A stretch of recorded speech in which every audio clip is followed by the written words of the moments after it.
Okay, it's time to get started.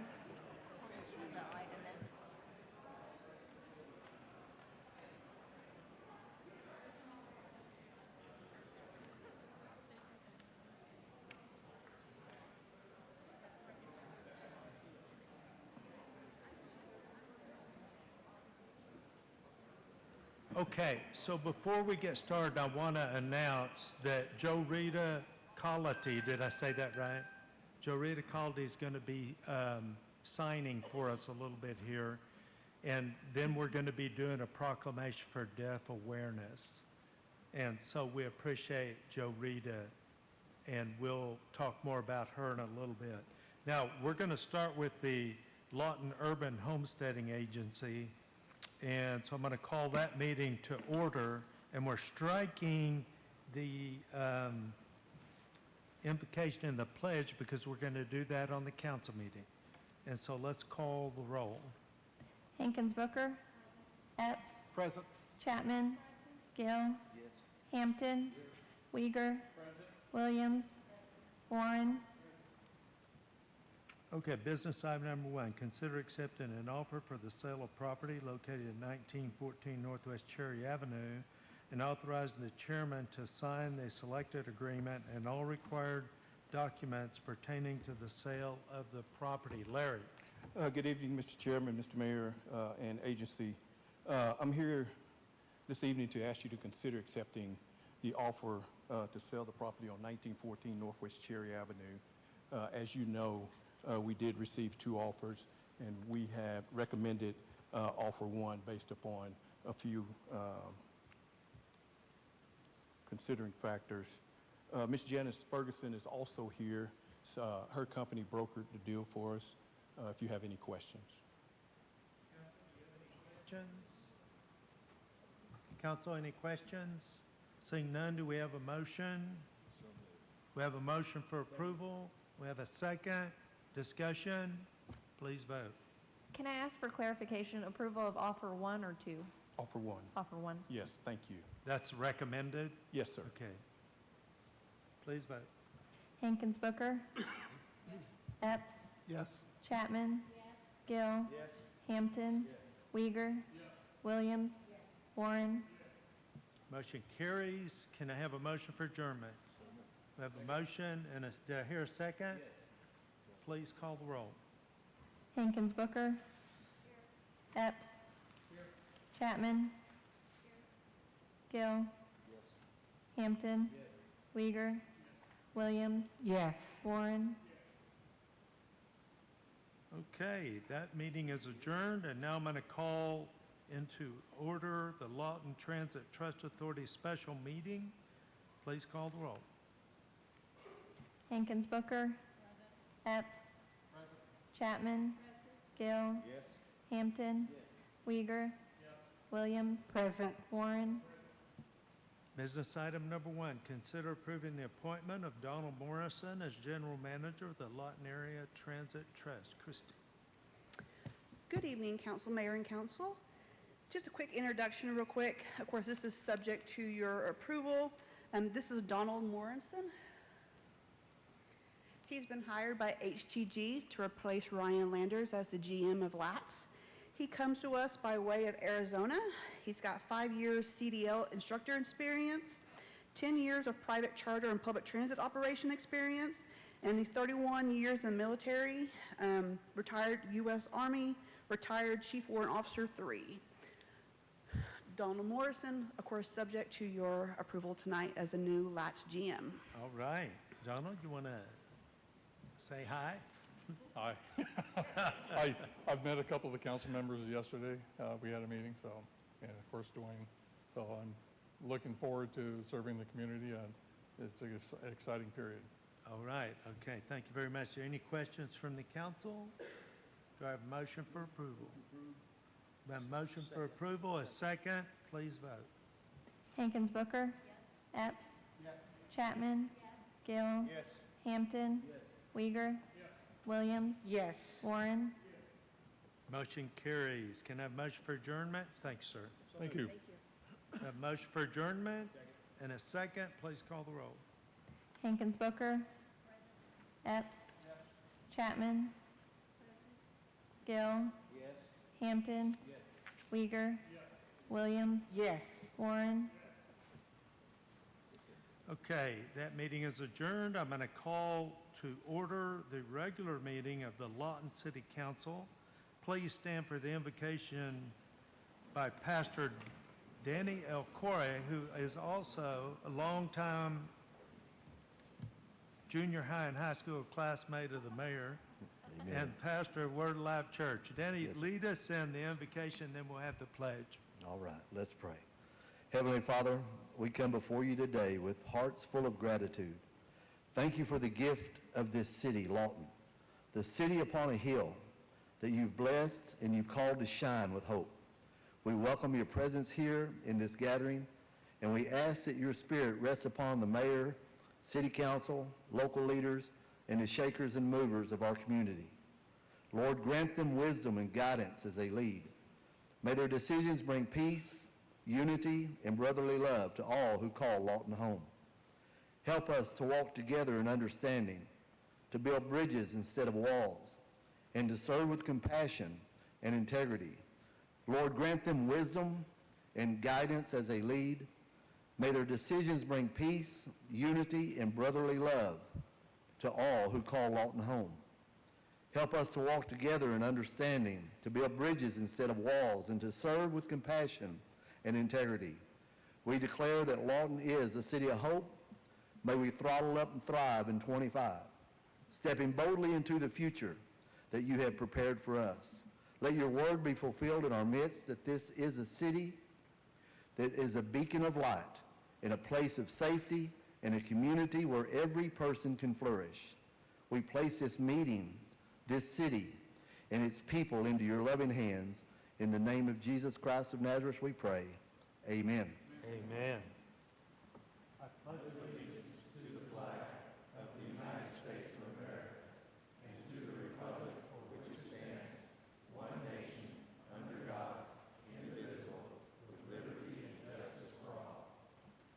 All right. And Pastor Danny, we appreciate that prayer, appreciate that Thriving 25 and that prayer. That just kind of gets it, the blessing. Gets it going. Right. Thank you, Betty. Good to see you. Please call the roll. Hankins Booker? Epps? Present. Chapman? Gill? Yes. Hampton? Weiger? Williams? Present. Warren? Okay, now we've got a mayor citation for a student and scout, Christopher Hills. Christopher, if you'd come forward, along with any of your support team that wants to come.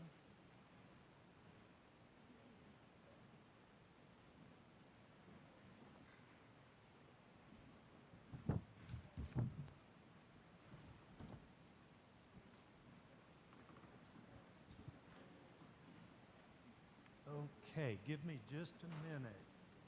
Hey, Richard, would you go to my office and then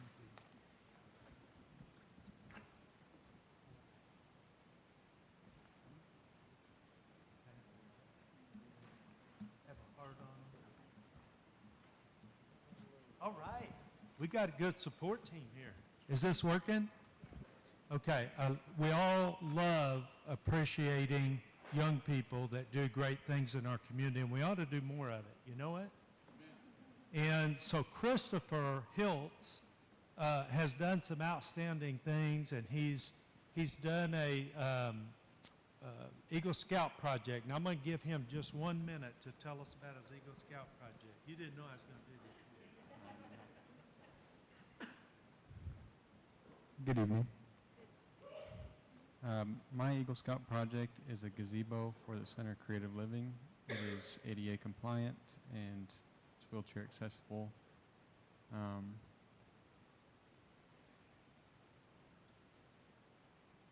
It provides an outdoor space for our senior citizens.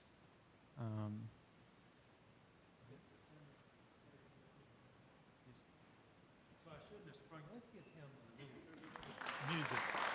That's music right there. That's the music of a community that's proud of its young people. let me read this mayoral citation presented to Christopher Hills. Did I say it right? Okay. For his outstanding leadership, service, and dedication to excellence through involvement in the Boy Scouts of America, Civil Air Patrol, flight training, and the achievement of Eagle Scout.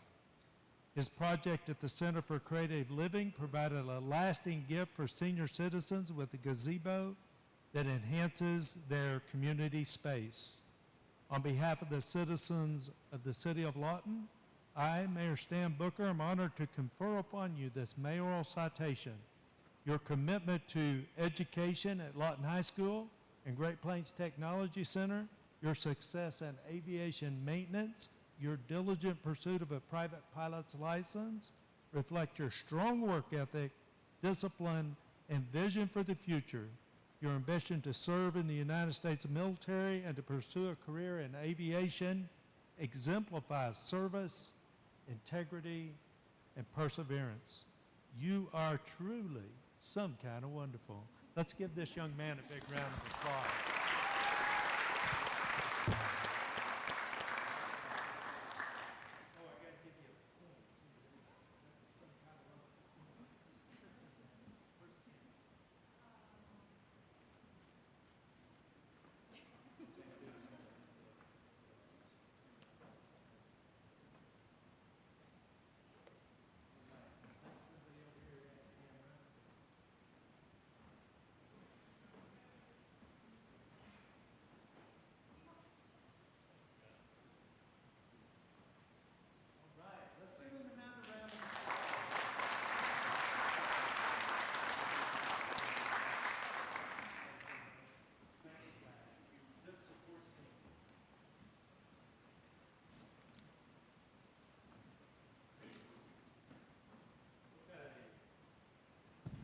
Next up, we have Cruz North. Mr. Kuzman, can you come up?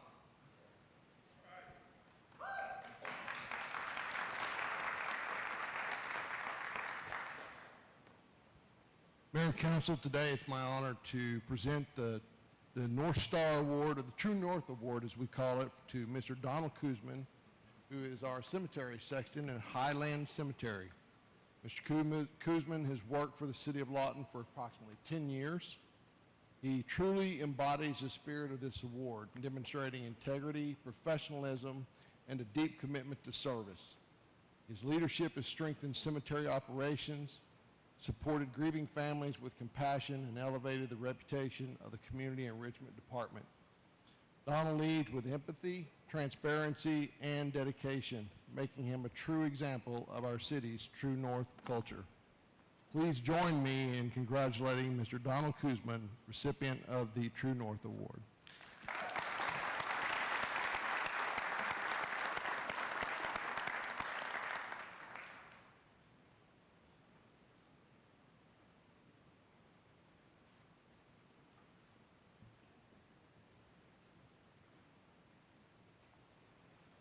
So I want to say thank you, because I like to drive through the cemetery. I love our old cemetery that's been there forever. Do you have any idea when it was open?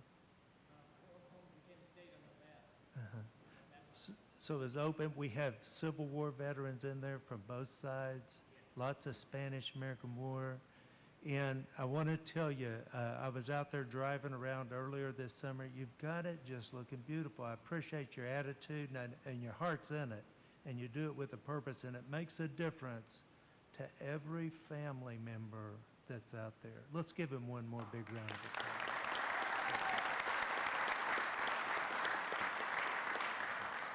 Okay, item number 3 is receive the FYE 2025 annual report from Lawton Economic Development Corporation, LEDC. And Brad Cooksey will do the presentation.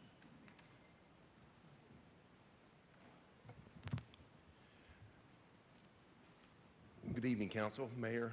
Good evening. It's good to see everybody. Before I get started, now, Mayor, you and Tim Wilson, at our last City Council meeting, we had the Eisenhower Junior ROTC, and the fight song was being discussed, and we couldn't remember our fight song. What's going on with this now? We're from Eisenhower and we're proud, right? Yeah, I know that part. Are you gonna, We're the Eisenhower Eagle crowd. Yeah. we are loyal, we are There true. you See go. our colors I just flying want high to make above sure you. we're all on the same page, yeah. Okay, now I'm getting it back to you. See our colors flying high above you. At Red that- is at- for the, At that point, I started playing. yeah, that was my problem. Thank you. It's good to see everybody. It's a pleasure to be in front of you guys, obviously with economic development and some of the slides that we're going to go over. This wouldn't be possible without you guys and your support. So I just want to make sure that we reinforce that Lawton is being heard around the state, around the region, and around the nation. And it's because of the support that you've given economic development, and you've put the money behind your, with your actions on this. So we greatly appreciate it. That first slide is just a brief picture of that top photo is Fisher 59. That's the big brewery distribution facility that's going up. It looks good, and they're rolling along. And then that middle slide is Firehawk. Again, we're going to talk about that, but that's the big project that we landed that's going to get started here in the next month or two.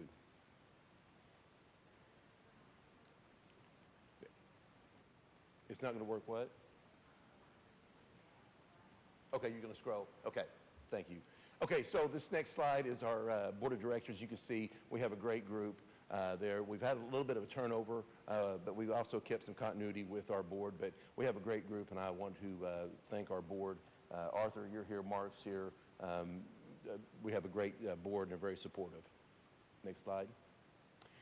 Okay, so to get started off, this is a really a neat slide that we've kind of created, and it talks about economic development and what all goes on. And you can see those different terms that are being used there, everything from retention to, of course, growth, quality jobs, image, diversity, businesses. This is a really good slide, and that kind of what entails economic development. It's a wide variety of things. Next slide. So these next three slides, we had 50 projects that we worked on this past year. You see, starting back in July 1 of 2024, and it's going to go through all the way June 30 of 2025. But you can see on the left-hand side is the project name. They all have code names. And then obviously it goes to jobs and wages, then capital investment, land requirements. The source, that third to last on the right, ODOC is the Oklahoma Department of Commerce, and then you see our community partner, PSO. So we get a lot of leads through Department of Commerce and PSO, and then we're also generating our own leads. Next slide. Again, this is the next slide. You can see we have several bigger projects that we are submitting on. And again, we wouldn't have done this, we wouldn't have been able to do this 10 years ago, but the fact that we've been able to acquire land and put infrastructure in, this is giving us the opportunity to submit on those. Not only the next slide, please. And this wraps it up. You can see, again, just good, solid projects. A lot of these projects extend on, they go for a couple years. So the one thing I've had to learn in being in economic development, you got to be patient because these companies are making big decisions and a lot of money is involved, and so we do have to be patient. So as we have progressed, we've had over close to 250 leads over the last 4 or 5 years, which is good, and that's what we strive for. We have an annual goal of 24, but we're blowing that out of the water. So our shift of focus maybe is we're getting the leads, but now we're working on site visits. Last year, we had 9 site visits. And what I mean by site visits, that's when companies actually come into town that we are aware of, and we are able to host them and take them, on a tour of Lawton, to the site, to Cameron University, to the Tech Center, even to the Wichita Mountains. But we get to show off our community. So those site visits being a big deal, because once they get here, that means they're serious about coming here to Lawton. This is our performance measures. You can see on the left-hand side, leads, prospects, site locator contacts, and corporation contacts. Again, that's our 5-year total all the way back from 2020 through this past year. And you can see at the end of it, our 5-year performance, and along with our 5-year targets, we far exceeded those. We're very active, and we're getting to see a record number of relationships being built and projects that we're seeing. Next slide. And again, we're starting a new 5-year plan here in 2025, and of course it'll end in 2030, which I think will fly by. Donna, next slide, please. Okay, of those 50 projects that we saw, 41 of those were manufacturing projects of some sort. 9 were other types of projects. So as you can see, and this speaks to kind of what we are as a community, obviously we have Fort Sill and we have the FISTA and we have a military aspect, but we do have a strong manufacturing presence and a very successful manufacturing presence, and we're very proud of those guys. And that success that they've had is our best advertisement. The fact that they're been here for, in some cases, 45 years with Goodyear, I mean, that's a huge testimony to their profitability here in Lawton. So that's a big thing. If you'll look at that bottom paragraph, you can see there's over almost 16,000 possible jobs that were included in those projects, and over $30 billion in capital investment. And you can see some of them require up to 1,000 acres. And so, you know, again, there's a wide variety of projects going on. The new administration has made some changes that have forced some things to come to the United States and businesses. So obviously we're aware of that, and along with Governor Stitt and the state of Oklahoma, we are marketing that to come to Oklahoma. Donna Lynn, next slide. Just a brief synopsis of our marketing, almost 4,500 social media and over 8,000 website hits. Next slide, Donna Lynn. Our community involvement, we are very active. We like to sponsor and help the Chamber of Commerce with their monthly luncheons and activities. We support the FISTA in their activities as well. And you can see anywhere from the DC fly-in to legislative events, just things that we are always a part of, CCIDA meetings. We are very active in the community and want to remain active in the community. Now, as far as a regional, national level, these are some events that we attend. And you know, there was a longtime businessman that said, "If you're not in the room, you're not in the game.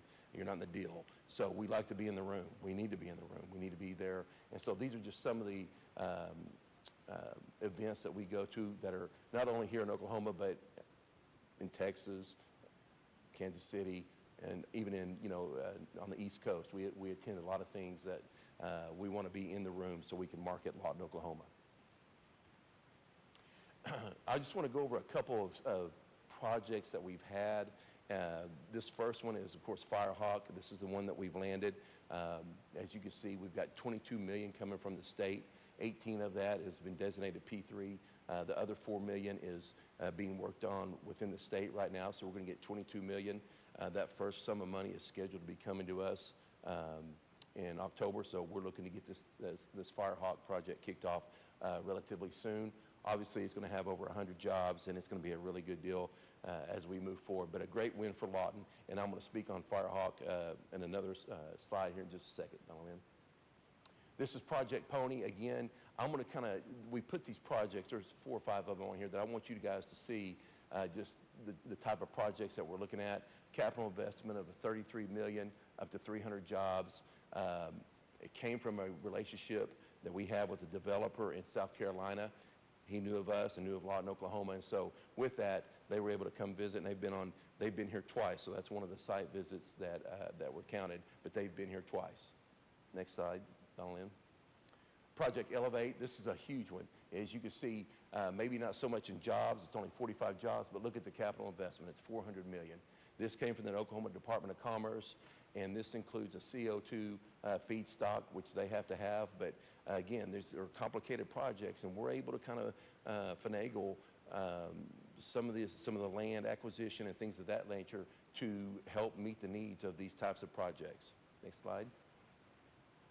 West Wind, obviously West Wind's been a big project in the limelight over the last couple of years. We are still waiting on the final word, which should come pretty quickly with the feasibility report and what their future plans are. But that pilot plan has been very successful, and they will continue to do business out there in that industrial park. Project Cocoa, this is a huge job, or a huge project, 800 in capital investment, over 200 jobs. Interesting, they are expressed extra interest in Lawton because of the Firehawk project. They want to be located near Firehawk.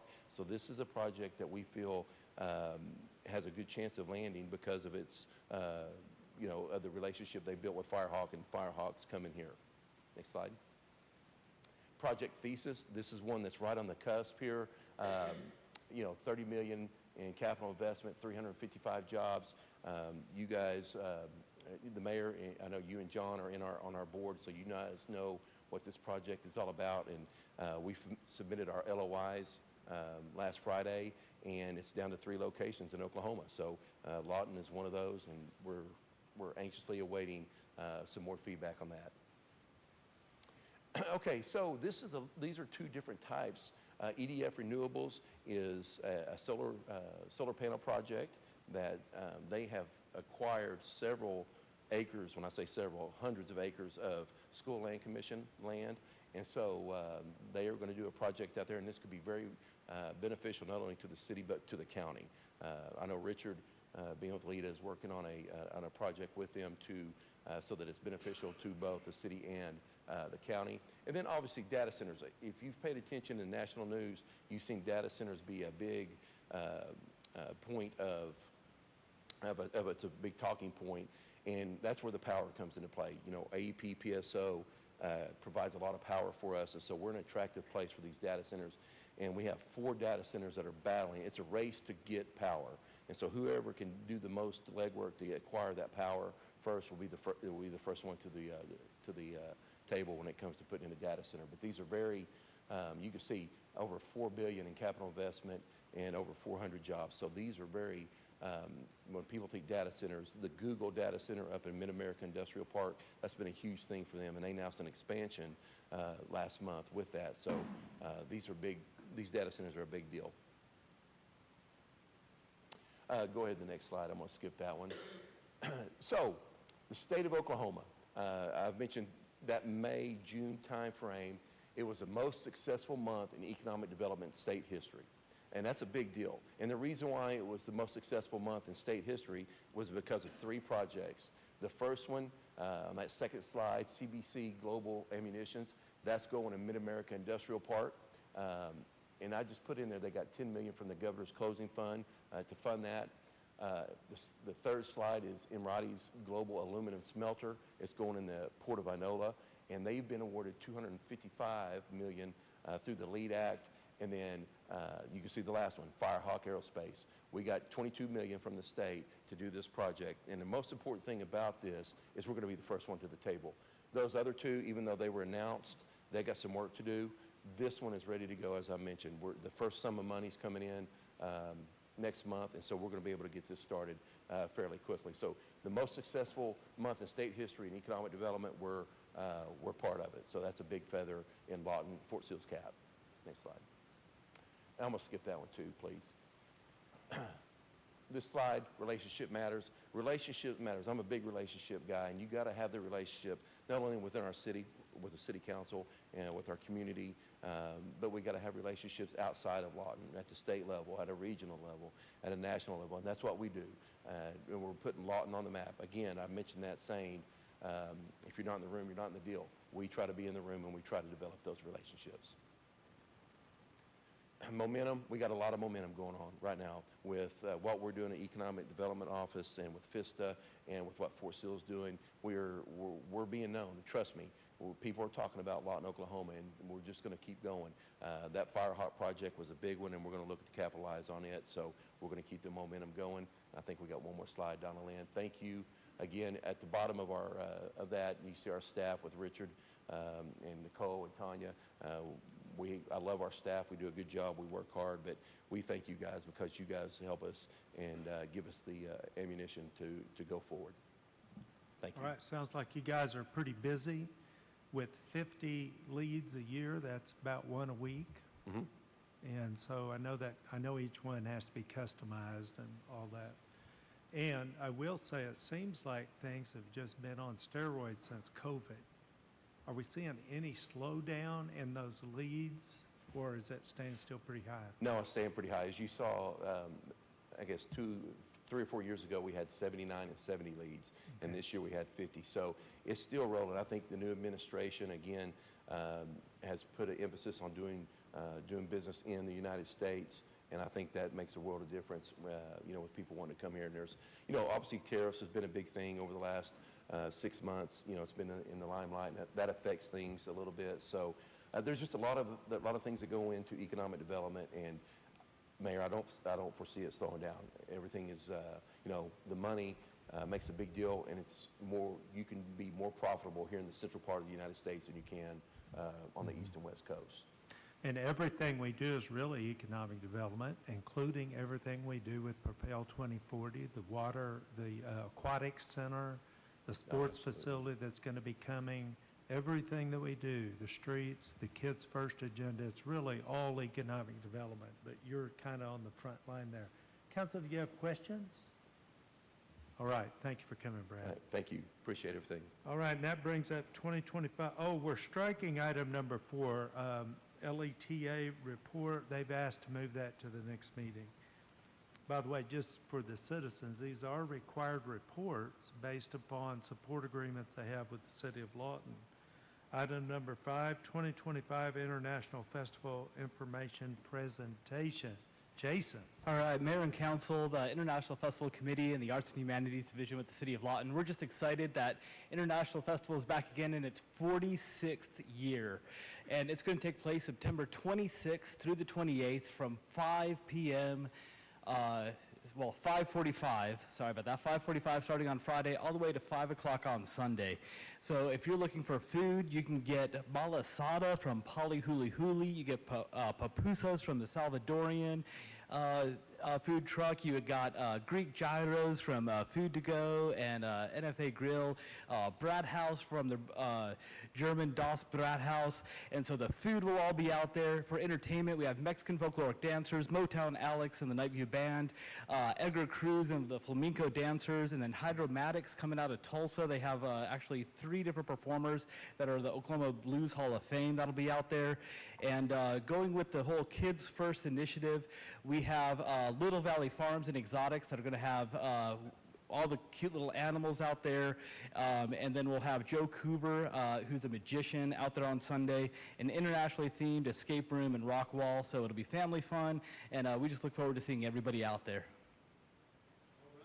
Any questions for Jason? We're just ready for fun. All right, we look forward to seeing everyone there. Thank you so much. All right, great. Thank you, Jason. Now, that brings us up to the National Deaf Awareness Month proclamation. So if you'll get everybody up front, Jovita.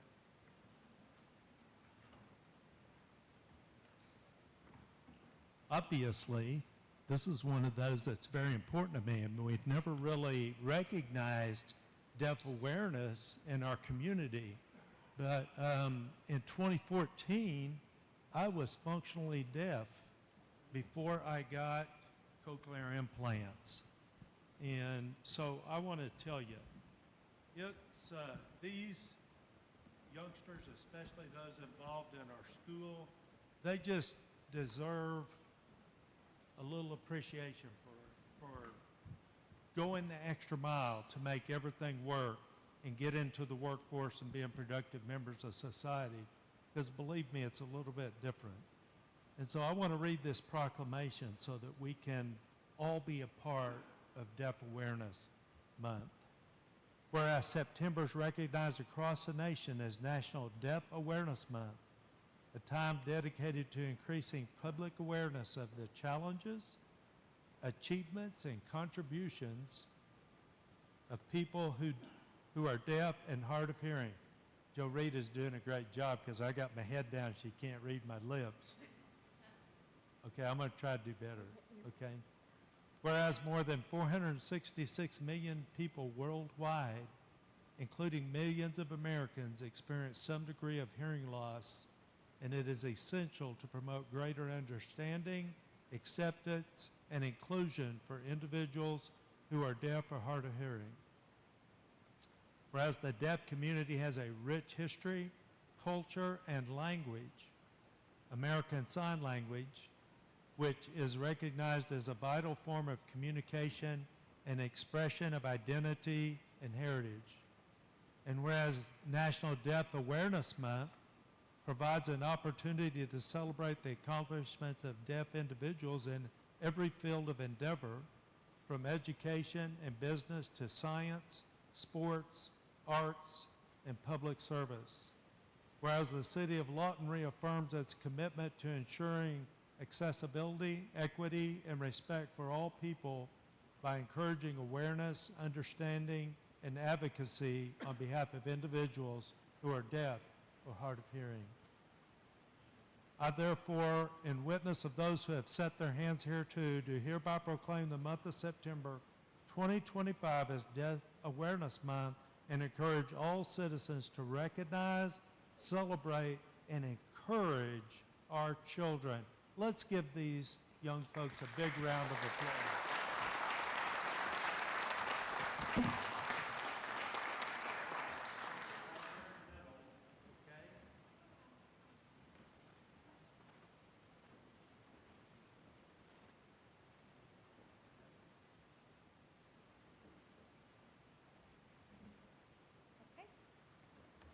All right, let's give them another round of applause.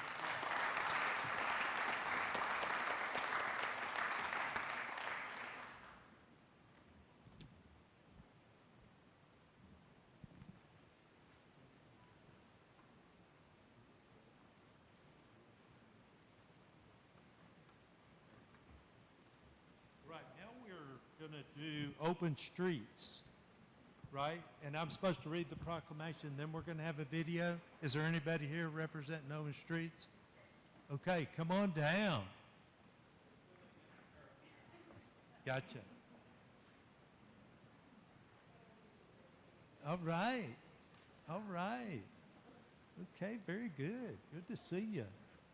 We actually had in the opening of the State of the City some clips from open streets. Did you know it?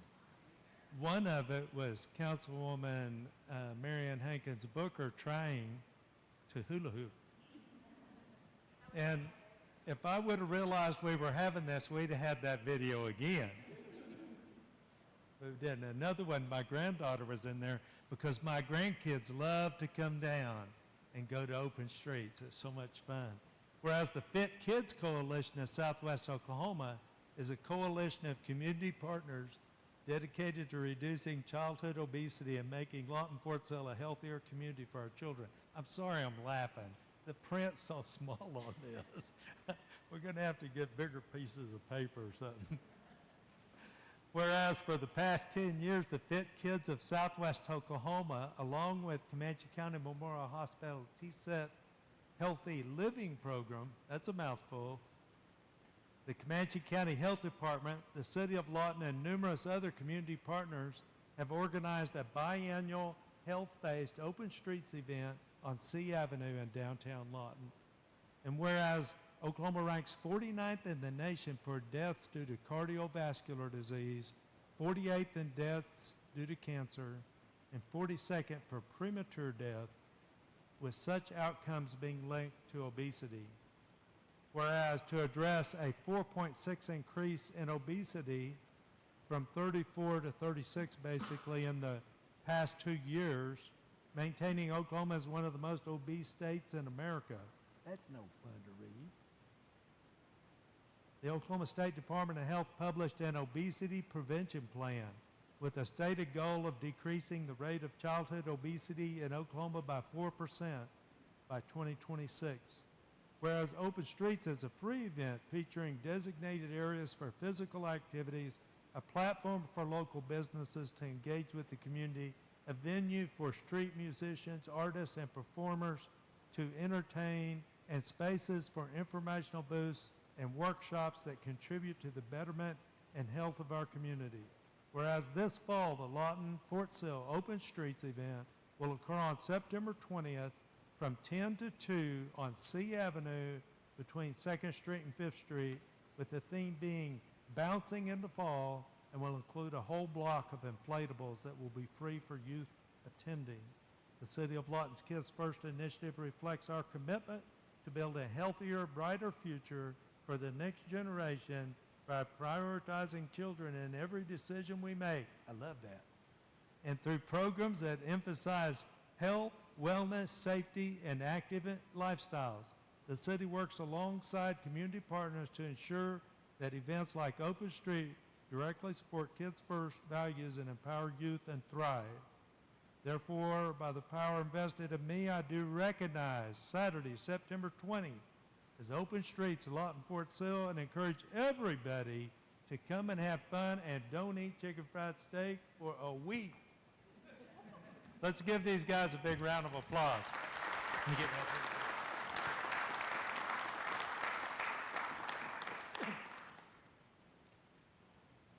Okay, who's talking? Richard? Well, I just wanted to say that this has been a group effort And for the there are still original people, original committee members that are involved in this. You want to talk after? Okay, yeah. It's been a group effort from the community. It's important, you know, it all started with the idea of childhood obesity and the prevention. Drs. Legayco and Dr. Cooper, sorry. Dr. Cooper were the guys that really got this going, and we just all just pitched in and done this. It's free, it's fun, and it's all about being active. So, cue them up. Cue the film. It's been 10 years and there are still original people, original committee members that are involved in this. We're trying to get children back to playing. So they just have these simple things where you jump around, run around a little bit, and be active. A lot of our cities are built around automobiles. The idea was to realize that, like your downtown area, you can still take advantage of those. There's still public spaces that we can all enjoy. First Open Streets in June of 2015. The event was actually a huge success. When we took pictures down the street, it was full of children playing and doing hula hoop and jump roping and hopscotch, and we had food trucks out there. You think of businesses as people selling and stuff, but this is a whole different venue because then the businesses are able to come in and, you know, they have families themselves. And the engagement that I usually see was these surrogate parents almost playing with all these other kids and engaging.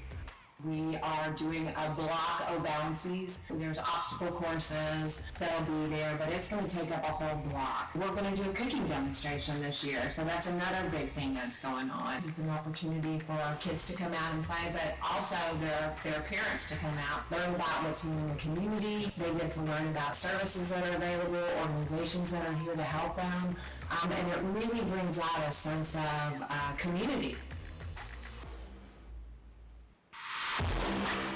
It's been 10 years and All right, let's give Open Streets a big round of applause. I encourage everybody to come out and have a great time, okay?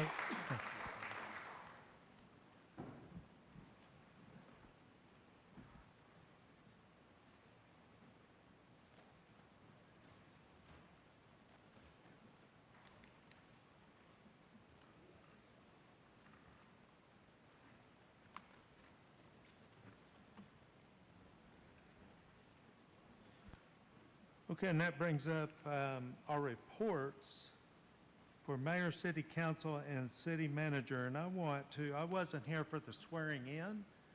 We were installing the new Cameron president.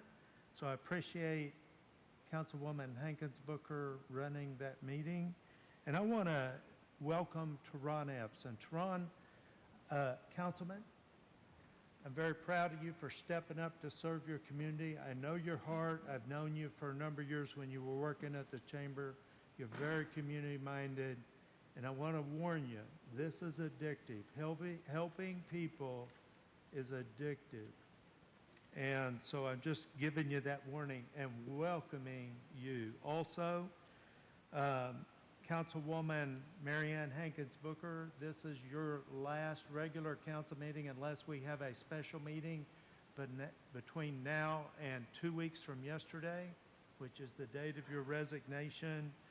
And I want to tell you, you've been a great council member, and I appreciate your attitude, and the things that you do for your ward are exceptional. And if I would want to live in your ward. No offense, George. But I would want to live in your ward. You are a great council person and represent your Yeah, now you're in his ward. Represent your constituents well. And with that, I'm going to hand it off to Councilwoman Hankins Booker. I think I've talked more tonight than I have in all the meetings combined, but I found some benefit to not talking so much. And I do fine in executive session. I have really enjoyed serving the city of Lawton, and especially my Ward 1 people, and it makes me happy when I drive by houses and I know who lives there and what's happened with them. And usually when someone calls me, I'll go ahead and go out to see what the problem is personally. I've really enjoyed that. I've come from a background of social work, and so it's been a kind of a natural for me. But I'm kind of looking forward to maybe doing some volunteer work now in an area that I know how to do that. So anyway, but I will miss everyone, and but there will be good things about that. So thank you. Others are going to say nice things, but I think we need to give her a round of applause.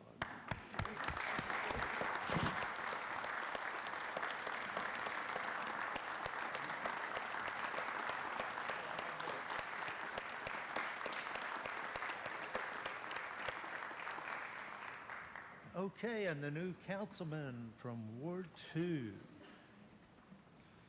If you missed the swearing in, I just want to let the public know that I appreciate this opportunity. I thank the council for entrusting me to hold this position until the next election. During that time, I plan on giving it my all. You'll see me in your neighborhood if you live in Ward 2, walking around. Don't hesitate to speak with me, ask me questions. I want to see how I can be of assistance while serving. Having said that, Elmer Thomas Park is in Ward 2, and often people are looking for things to do. So I have a friendship with the Arts and Humanities Director. He's been kind enough to share with me that Saturday, September 13th, we have Cops and Kids at 10 a.m. Please come out. We have on the 20th of September, we have the 5th annual praise party in the park at 3 p.m. And then just for your awareness, September 26th, that'll be the last day to get out and enjoy that new aquatic center.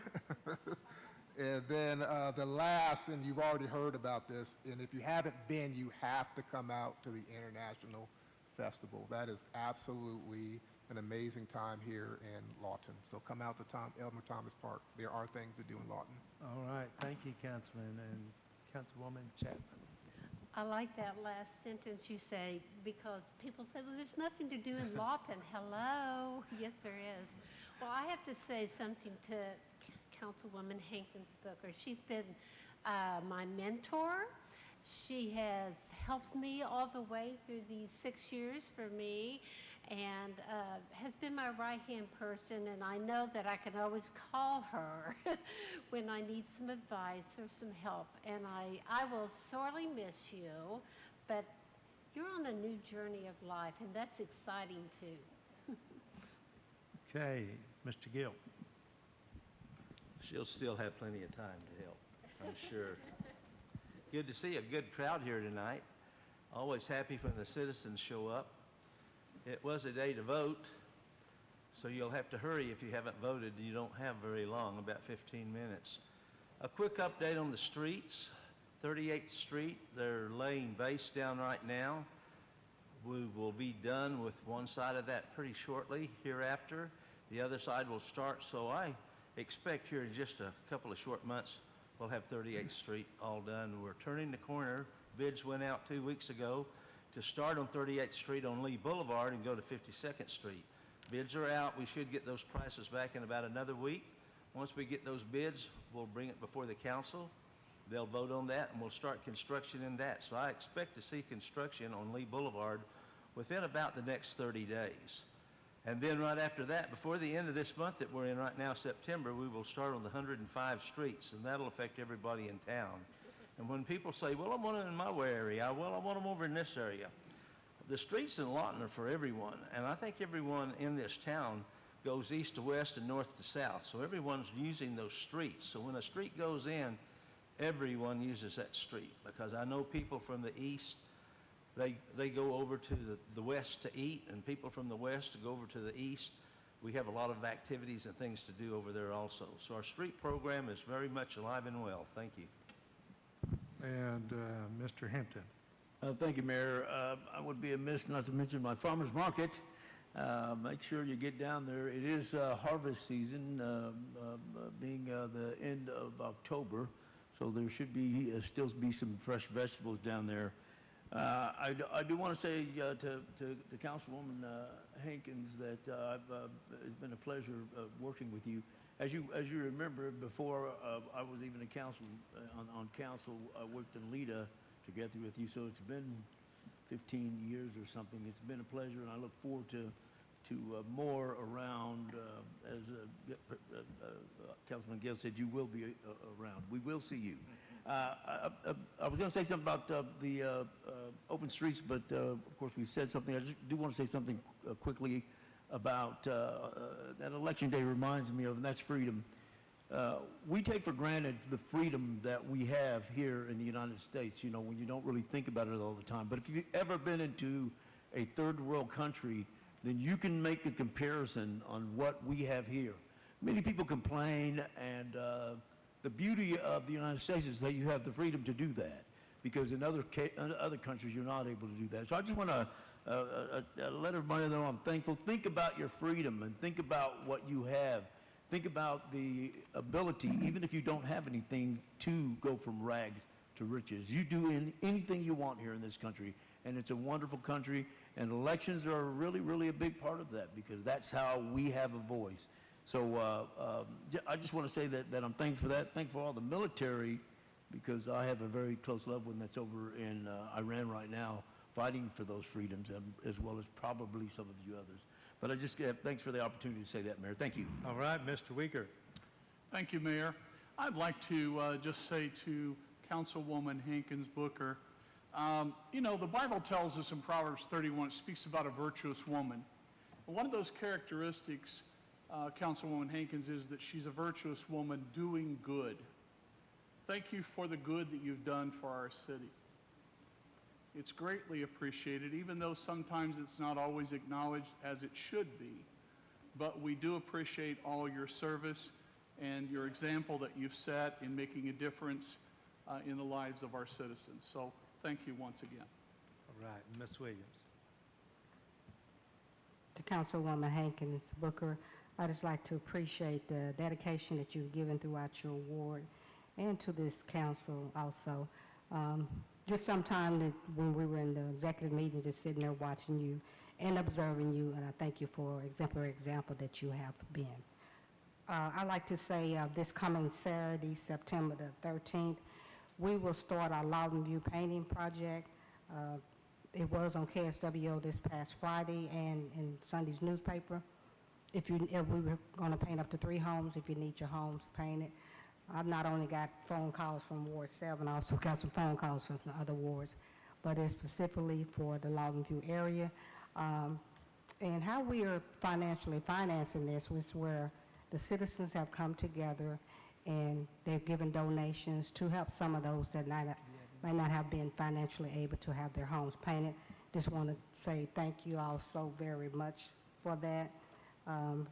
Loudon Constitution will be out there this coming Saturday, as well as KSWO. If you want to volunteer, you're welcome to come out also. It'll be the Catalyst Behavior Center citizens who will be helping, and then other community volunteers. And once again, thank you so much. And Councilman Warren. Mayor Pro Tem Warren. Well, first I'd like to say to Councilwoman Hankins Booker that over the years, I've had the opportunity to work with over 30 different council people, and I would say that you are, if not the favorite, you're very close to the top of my favorite list. You're very easy to work with. You're very knowledgeable, and you truly care about your citizens that you represent, and I appreciate that. The other thing I'd like to mention is I had the opportunity in the last 2 weeks to travel across 5 different states, and it only reinforced something that I always knew. Very seldom in any other state or area do you see the friendliness that you see in Lawton, Oklahoma. As you walk down the street in some of these other cities, they don't look you in the eye. They don't open doors for each other. They don't smile. They just keep their head down and keep on walking. It's a joy to be back home. All right, Colonel Baird.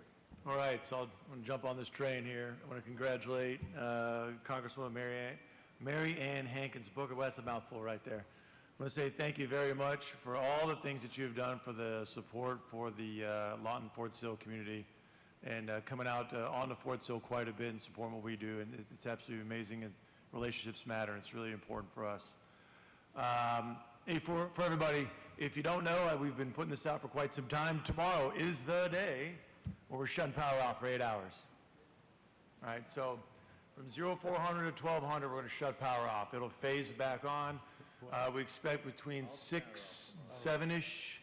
You know, Murphy has a little play in this, but we expect like a lot of our quality of life things to come back on. So for instance, the hospital, commissary, PX, Freedom Elementary, et cetera, the housing areas. But the rest of the installation will be off for the remainder of the 8 hours. So it's a mandated event, and we're executing to make sure we can operate and do our wartime mission if the power goes off for some nefarious reason or just the Great Plains, a natural disaster. And then again on the 11th of September, on 9/11 for the 24th anniversary, come on out to the McNair Hall where the big giant flag is, 0740. We'll start the ceremony, and then we'll start the run at 8:05. Come on out. See what we're doing up there. If you don't want to run or walk, just come out and just see the team out there. And then on 19 September, apparently my face is on the Lawn Constitution Day. It's awesome. But we are reopening Key Gate West. All right. Very exciting. Very exciting. So expect that to happen, barring any craziness, right? Yeah, I'm saying that right now, right? Barring any craziness, 0500 on the 19th of September, we'll open it up. And so we'll post it on our Miami Post app and on our social media pages, the gate changes and the hours, et cetera. 2 other things, I'm sorry to take some time here, but I want to say thank you to the community writ large for this past weekend. For those who don't know, we had a missing child from Fort Sill, and the community came together, whether it's support, showing support in the virtual space, or coming out physically to help volunteer to find the young man. We found him. So really appreciate Lawton PD, our DES team, and the surrounding community for helping us locate this young man and getting him back to his family. It's absolutely fantastic. Thanks a lot. And I got to say thanks for the Open Street folks. I'm a big fan of being fit, mind, body, and spirit. It helps us if we do this right, helps us with the stressors in life, and makes us feel good. So thanks a lot. Really appreciate it. All right, great report. Thank you. Deputy City Manager. I just wanted to take a moment on behalf of the city manager's office, the staff, all the directors, just to say thank you for your service, and we appreciate what you brought to the table. It's been a pleasure working with you and helping you assist your constituents. If there's anything we can do for you, let us know. All right, so nice. Thank you. And that sums up our reports and brings us up to audience participation. Point of order, Mr. Mayor. State your point. At the last council meeting, we had the weaponization of audience participation in an election season against a sitting council representative duly elected by his constituents. And that this is an election day, I would suggest, and the polls are still open, I would suggest that we put audience participation to the end of the meeting.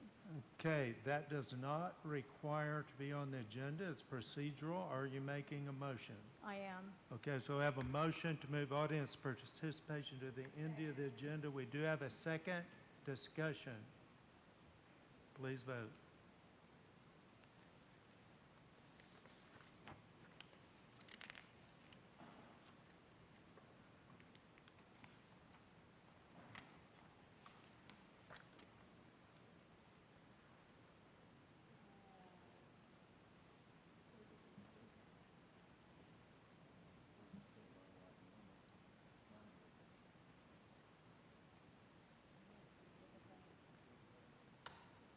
think Councilwoman Chapman needs a little help.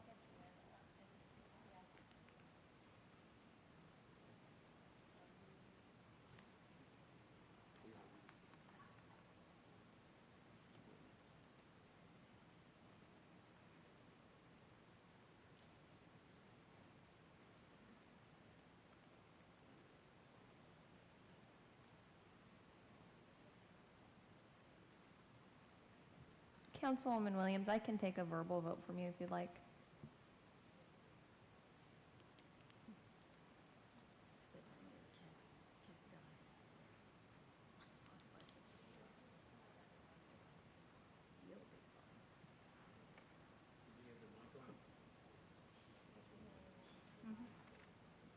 Mayor Booker, I'd also like to note that we do not have Councilman Epps in our voting system yet, but he is a yes vote, just so it's publicly Okay, cast. so the motion carries 8-0.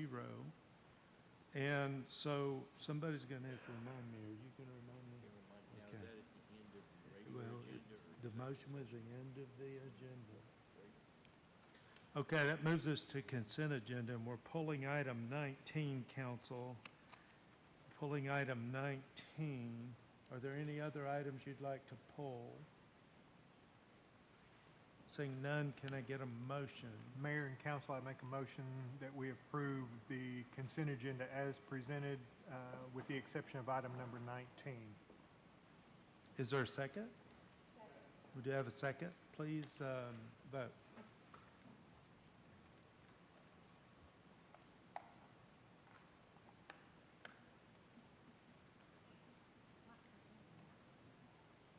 You got one stepped out.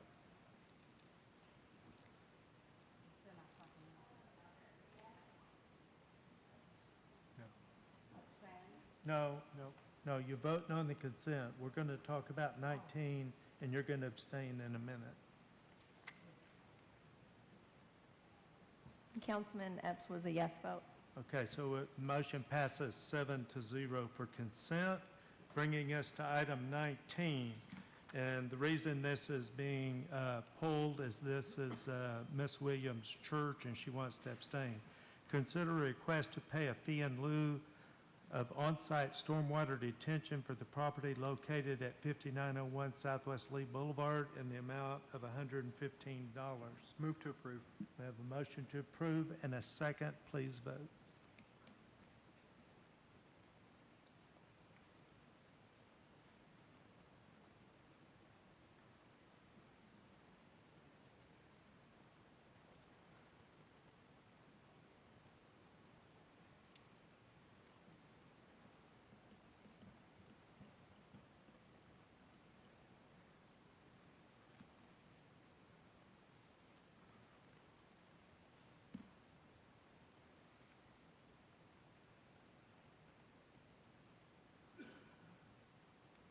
Councilman Epps is yes. Okay, so the motion passes 6-0 with one abstention.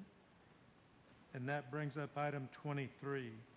Consider approving an agreement between the Lawton Economic Development Corporation, LEDC, and the City of Lawton to fund activities designed to encourage, promote, and foster economic, industrial development in the City of Lawton, and authorize the mayor and city clerk to execute the agreement. Bob?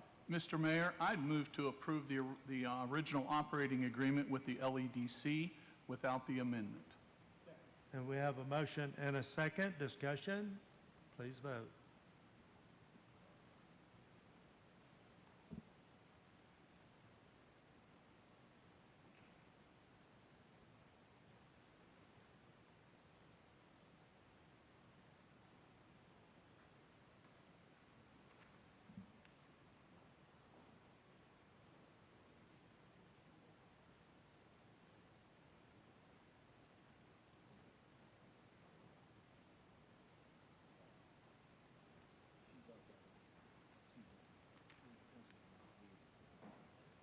She's locked out? Okay, we'll vote verbal or something, and we'll try to get it figured out. Yes. She,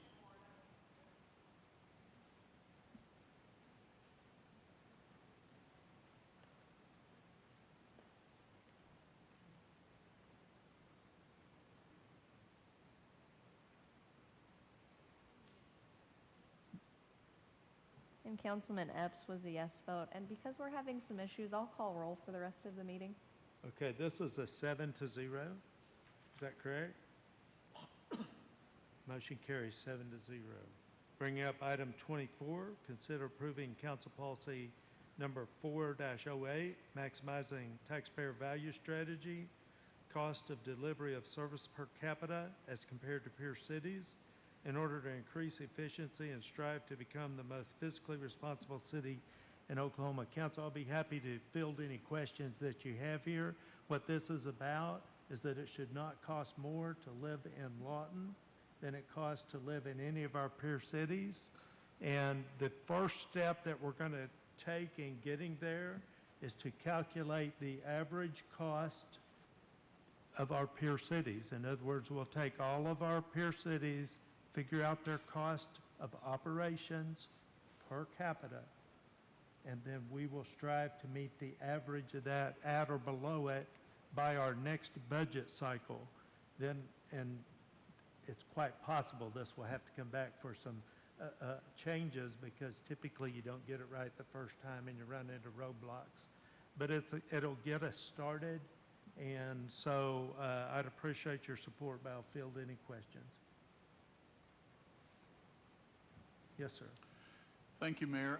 I agree. I read through the policy, and I believe that we must maintain, without diminishing, the quality of service that is mentioned to our citizens, and I appreciate the time and effort that has been put into putting this policy together. All right, thank you. You have a motion for me, or? Yes, sir. Make a Motion to approve. Mr. Warren? I'll second that, but I also wanted to add that this is a double-edged sword, so to speak, because it also provides what citizens have asked for years and years and years, which is, why does it cost me more? Why does it cost? This will force that issue, and we will always be on that path. It still may not be cheaper necessarily always than some other city that you found in Georgia or wherever, but it's going to compare to the other cities that we compared to in the state of Oklahoma. All right, thank you. Any other comments? Please vote. Please call the roll. Hankins Booker. Epps. Yes. Chapman. Gill. Hampton. Uyghur. Williams. Yes. Warren. Motion carries 7-0. Number 25, consider approving Council Policy 1302, measurable metrics and performance standards. Council, this is one that we actually took, if you'll remember, about 2 years ago. We took the measurable metrics for our building permits and compared them to Norman, and then that benchmarking, you've heard me talk about benchmarking since I got here or before. That benchmarking has improved tremendously our permitting time just by seeing what we compare to. And so what this does is it immediately adopts comparing benchmarking to Norman's. Now, why Norman? Norman makes it easy. They publish all of their benchmarks in their budget book, so they make it easy on us.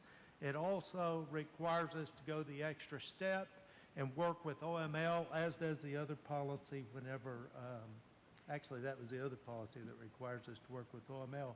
But I will say that OML has picked up on all this.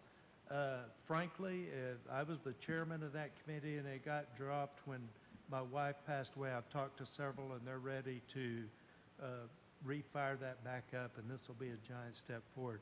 So I'd be happy to field questions. Otherwise, a motion would be appreciated. Mayor, I'd make a motion to approve this, but I'd also like to say that what this does is any job that you're in, it doesn't necessarily have to do with municipal jobs. It has to do with any job. We always think we're doing the best we can until we find out we're not. And you're not going to find out you're not if you don't go and look. And so this is going to force us to look at all the different jobs and services that we provide and be able to provide that for the citizens. Right, and so we have a motion. Second. We do have a second. Discussion. Please vote. Hankins Booker. Epps. Yes. Chapman. Hampton. Uyghur. Williams. Yes. Warren. 7-0. I will say that I'd like to, as we work through those policies and refine them, the two I just gave you, I hope that we can present something. I mean, we're going to run into roadblocks and we're going to have some changes, but I hope before I leave office that we can present a charter change to require it for the future, the same as I believe the citizens will overwhelmingly pass the True North Statement. Item number 26, consider approving an ordinance relating to finance and tax increment financing, amending section 102101 and 102105 through 102171 and creating sections 102172 through 102181, all in Article 1020, Chapter 10, Lawton City Code 2015, by correcting inadvertent codification errors resulting from Ordinance 24-081 and ensuring provisions related to skills training, education, development, and investment steady project plan adopted in 2019 and as amended in 2023 and 2024 remain in the Lawton City Code, providing for severability, providing for codification, and establishing an effective date. Tim? Good evening, Mayor, Council. So this is really just a cleanup matter in working with Lisa Harden at the Center for Economic Development Law. We noticed that when we did the Second Amendment to the Steady Project Plan in Ordinance 2481, there were some inadvertent provisions omitted. So what we're doing here is we're just correcting that, making sure the ordinance accurately reflects the Steady Project Plan. We are making no substantive changes other than correcting these errors, and it's kind of set forth in the background. We'd ask the council to approve. Need a motion for approval, or do you Make have a motion question? to approve the ordinance, read title only. Motion and a second to approve and read the title only. An ordinance relating to finance and tax increment financing, amending sections 102101 and 102105 through 102107, and creating sections 102172 through 102181, all in Article 1020, Chapter 10, Lawton City Code 2015, by correcting inadvertent codification errors resulting from ordinance number 281, ensuring provisions related to the skills training and education development investment steady project plan adopted in 2019 as amended in 2023 and 2024 remain in Lawton City Code, providing for severability, providing for codification, and establishing an effective date. Please vote. Hankins Booker. Epps. Yes. Chapman. Gill. Hampton. Uyghur. Williams. Yes. Warren. Motion carries. Bringing up item 27, discuss council policy 1-06 and take action as deemed necessary. And we do have 3 speakers. If you'll please make your way to the front.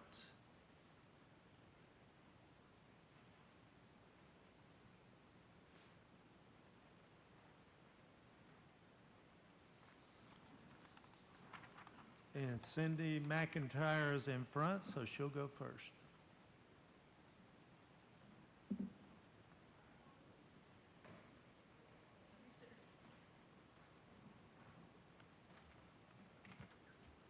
Okay, Thank you. Cindy, you have 3 minutes. Hi, I think it was a big step toward allowing public participation in these meetings when you changed it from workday hours to evening. However, I think you are regretting the amount of public participation that you actually do get now, and I have some observations. My initial dealings with the city were when my neighbors and I saved our neighborhood park when you guys wanted to sell it out from under us. Fortunately, the Parks Department recently gave us a lovely new playground, equipment, and a beautiful sign, and I wrote a thank you note to them for that. I also wrote a letter to the editor a couple of years ago about how impressed I was with several of your employees who went out of their way to assist me on various matters. I had gotten tired of the complaints about the city council that I heard on social media, and I wanted to show the positive side of our local government. But my recent dealings with you folks have left a very sour taste in my mouth. I have heard it said that you want more citizen participation, but when you get it and you don't like what you hear, you find ways to limit that participation. If someone who lives in a neighboring city wants to comment, they are no longer allowed to. If a group of people are upset about a city service or a lack thereof, you limit the comments to only 3 on a topic. If someone wants to call out unprofessional behavior by a particular city councilman, you interrupt the speaker as she is literally finishing up and make comments to show that you really weren't listening at all. And now one of you thinks that the 3 minutes that I took was the weaponization of audience participation. So then you move that to the end of the meeting to discourage us. Is that what you mean by true north? I voted for that, by the way. I hope you realize that the public needs to be heard, and sometimes what we have to say is unpleasant. If you can't handle that, you should not run for election. It's understandable that you need to have some limitations, but if we have to sit through an hour or more of council doings that don't have a direct bearing on us, you can sit through 3 to 30 minutes of listening to the very people you are supposed to represent. It's entirely proper in my mind to call out a public official among his or her peers when they have done something that reflects badly on their leadership. It is not proper in my mind to circle the wagons around their colleague without considering the ramifications. Whatever you plan to do with the public's ability to participate in its own government, I hope you realize many of us will hold you to your true north promise of accountability and transparency, no matter how difficult you make it for us to participate. Thank you. Okay, thank you for coming, and next up is Kesa.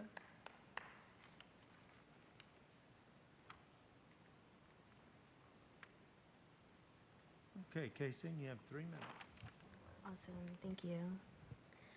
As the citizens and city council of Lawton, Oklahoma, we have a unique opportunity to legitimately come together as a community and address issues within our community. Over the last couple of months, I've seen a multitude of issues come before the council and not get addressed as expeditiously as you all move to address the audience participation portion of the agenda. In the time that I've been organizing at the city level, I've seen you all address the time limits, change the way we sign up to speak, and change who can speak. Yet when Kelly Harris went on a racist tangent, the rules of decorum ceased to exist. When Alan Hampton proposed ways to profit off of the atrocities committed against Indigenous people, you all were silent. When we as citizens and homeowners were called the Facebook 15 and were told you all had no use for us, the entire dais was silent. Just last week, when a citizen brought forward her concerns about the way members of the dais were engaging with the public, you all were silent. When someone else brought forward the fact that she was isolated and treated as if she was perceived as if she was a perceived threat, simply for asking for FOIA records, you all said nothing. Lastly, when I brought forward the fact that it had taken 2 years to get someone to legitimately sit down and have conversations with us around Westwin, you all had nothing to say. Yet someone comes forward and simply recounts the actions of a member of this dais, and the very next meeting you all want to change the audience participation of our meetings again. I personally think there are more important things that this council can address, like any of the number of concerns I've mentioned. Okay, thank you for coming. And Martina Prudhomme. Davis Prudhomme. Good afternoon, government. I come to speak about a claim that has been made that the citizens of the city are unruly. With all due respect, I must strongly disagree. In my experience, the only ones who have been constantly unruly are the mayor and the council. You label our valid points of disagreement as unruly behavior. You see public participation not as a democratic right, but as a problem to be managed. This has been clear from the conversations among the council during audience participation. The disrespect shown to the citizens by the members of this government. These actions are what truly create chaos. I want to highlight the last city council meeting as a prime example. Due to the unruliness of the council, the meeting was not properly handled. In fact, the official audio shows that the meeting was never ended properly never adjoining property. This isn't a symptom of citizens' misbehavior. This is a symptom of a breakdown in our government. So I have a simple request. Before you start pointing fingers at the citizens, please take a good and hard look in the mirror. Let's stop the finger pointing and start working on the real issues. Restoring order and respect our citizens. Thank you. Okay, thank you for coming. Now, council, the reason that I put council policy 1-6 on there is I believe that audience participation has become not what it was intended to be. I think it was probably intended to be, and certainly what we want everybody to do, is come when there's a problem and citizens believe that they're not getting what they need from the city, such as a water line fixed or something with the trash pickup. Or I remember two individuals that came from the same block and said the bad guys have taken over the block. And those are the things that we want to hear so that we can go address those things. Things that in an organization this size, unfortunately, the citizen felt like it fell through the crack. I don't think the idea of audience participation was ever to be political comments, but that's what it's turned into, is weaponization. And I agree with the term being used of weaponization. To come during audience participation and attack the council member that was duly elected and sat in that seat during a campaign season, anytime really, but during a campaign season especially, I don't believe is what it's all about. And I don't think that the True North statement is violated by us controlling the meeting and conducting the citizens' business. And I've seen a number of times when the whole meeting has taken on a different attitude because of the actions during the audience participation. Now, from that, I think we need to reconsider, and I asked the clerk's office to check with our peers and see what our peers do, and then I think we need to discuss what our options are, because I think it's been something that's just become to disrupt, and frankly, I'm just going to say it, this will be on Facebook in 10 seconds, I think it's become, people want their 3 minutes of fame. And I think we're just given the opportunity and feeding it. I want to repeat something. Every member that's up here, with the exception of Tehran, was put here by the citizens. And Tehran was put here under the requirements of the charter. But the people that come during audience participation are political, typically against those individuals here. Now, I'm going to ask the clerk to give me a report from what she's learned. Yes, sir. So in researching our 6 peer cities, what I found is that Norman, Moore, Midwest City, and, okay, just those 3 do audience participation the same way that we do. Broken Arrow has citizens submit their comments online, and then they're read into the record at the meeting. And Edmond does almost the same that we do, except they have public participation at the end of the meeting. After Broken Arrow, what would you say? After Broken Arrow would have been Edmond. They have the same rules that we have, but their public participation is at the end of their meeting. End of the meeting? Okay, and what about Enid? Did you check with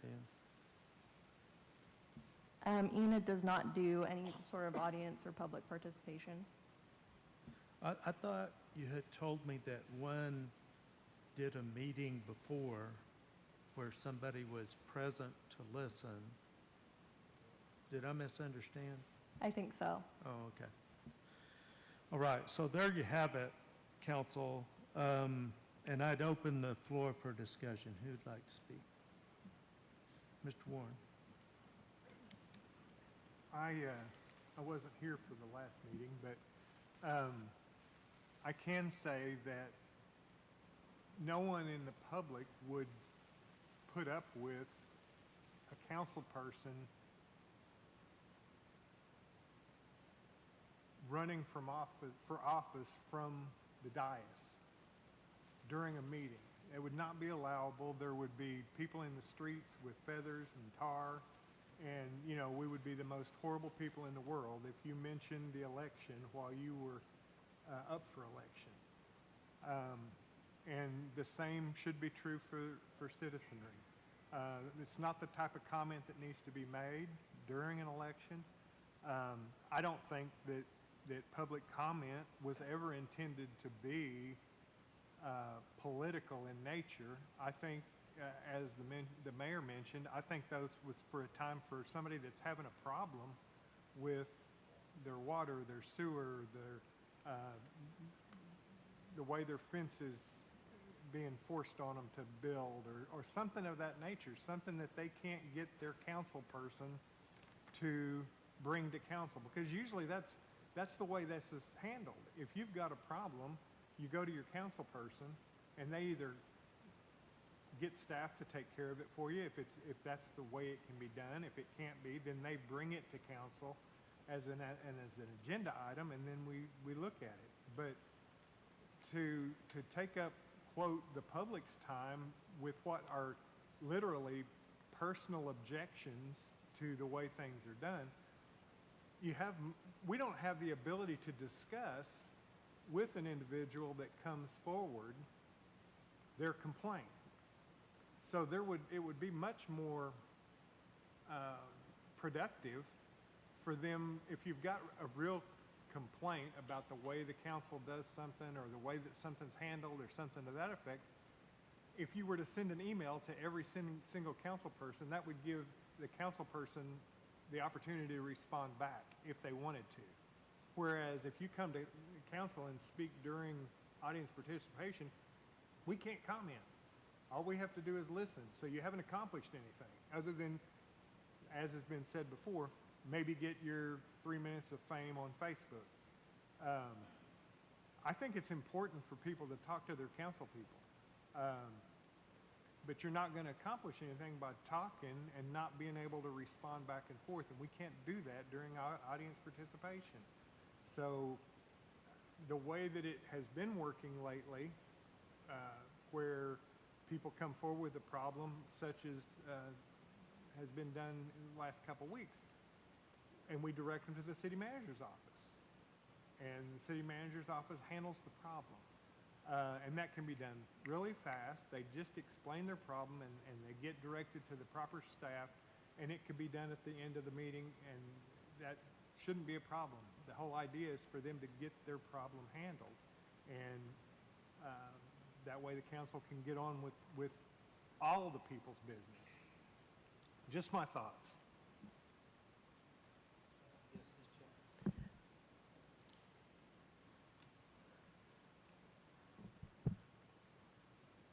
Each one of us up here truly wants to help our citizens. Everything that Councilman Warren just said, I think sometimes there's a lack of people who do come here not understanding what the rules are, that we cannot respond. But for people who are coming for different issues that the mayor was just commenting on, we can direct them to the right department, to the city manager or whoever. However,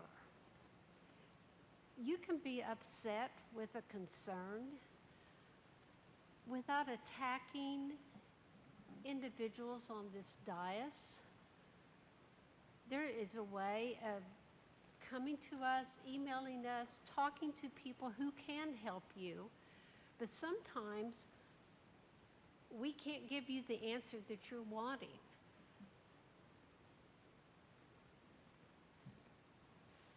Sometimes you have to hear something that you don't want to hear. Sometimes we have to say to our citizens things that we really don't want to have to say to them. But it is what it is. So I hope that we can educate people in some way on on decorum and the right way to come to this council for help. Truly want to help our citizens.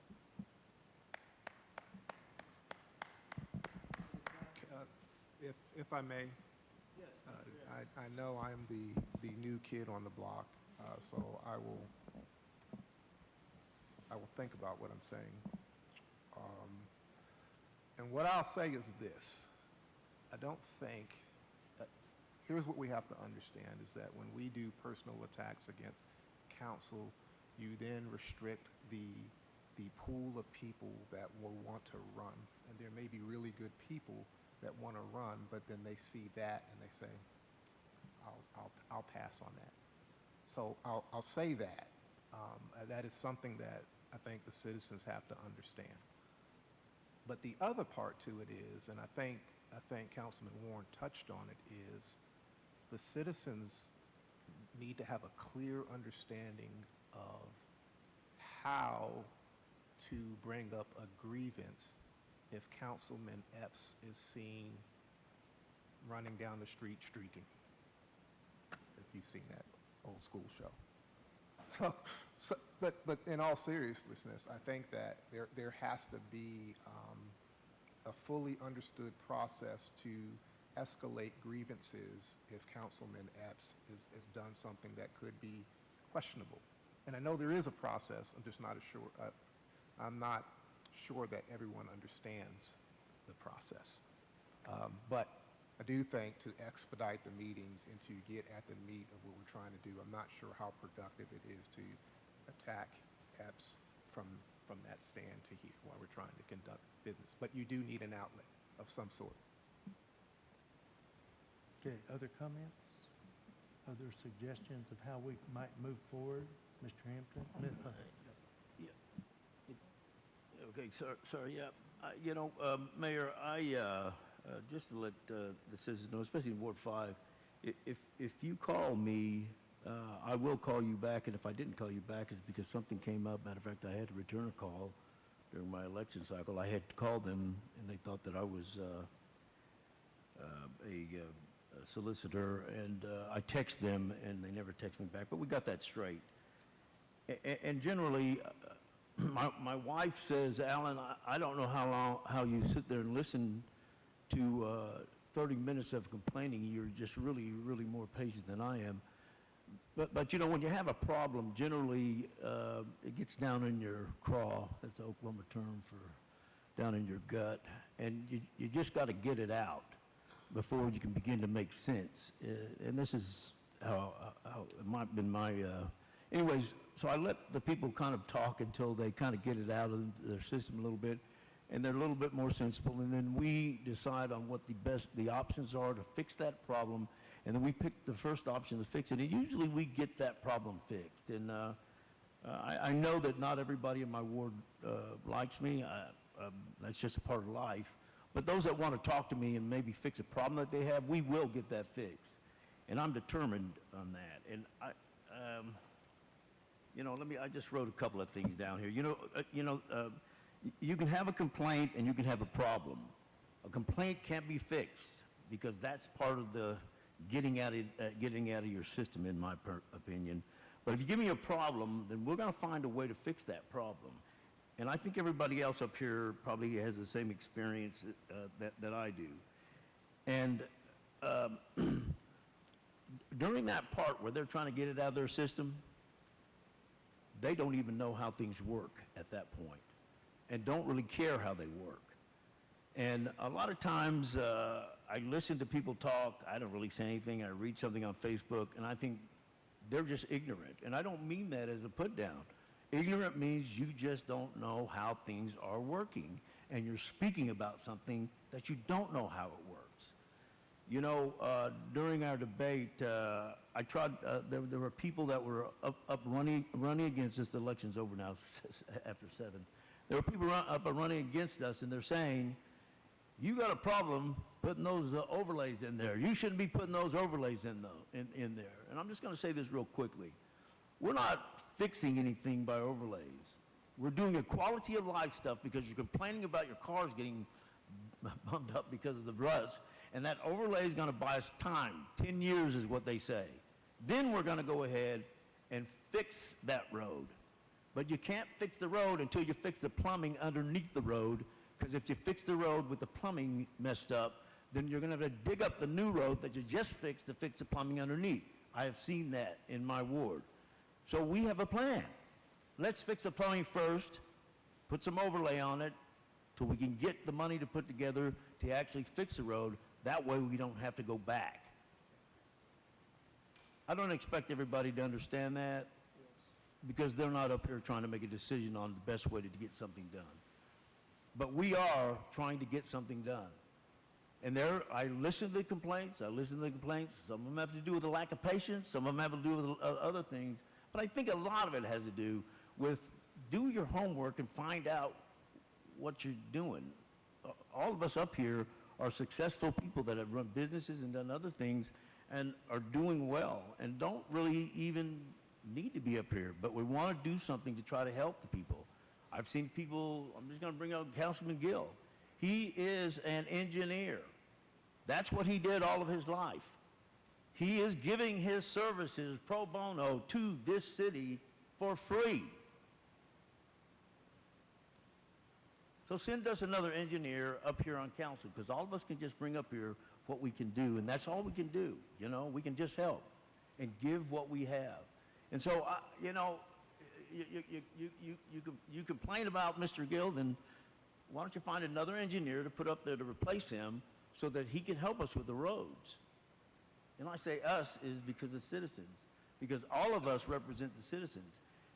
And this last thing I'm going to say, I talked to Councilman Epps when he came in, and he wanted some advice from me, and I told him, I said, listen, the way I see it, it doesn't really matter what I think.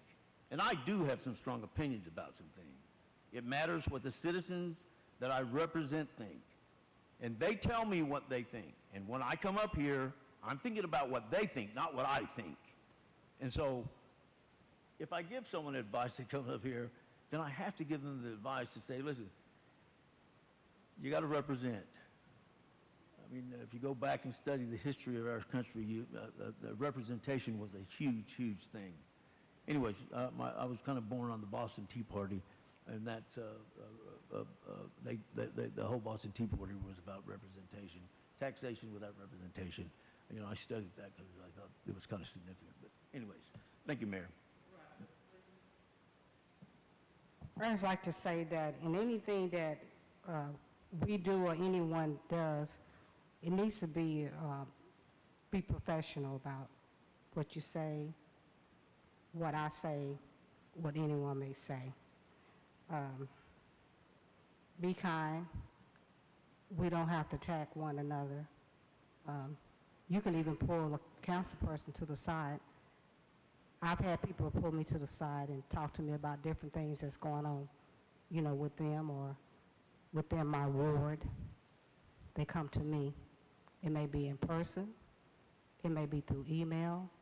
It may be through the telephone. But they come to me. We're in the city of Lawton, we're trying to grow, and that's part of the reason why I ran for become a city council person, is to help Lawton Fort Sill grow. And our community is growing. We just put in our new water park. People are excited about it. People that used to even live here, they're excited about it.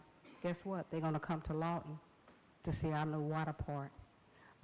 There's a lot of great things that's been happening in my ward, and I'm just thankful for that.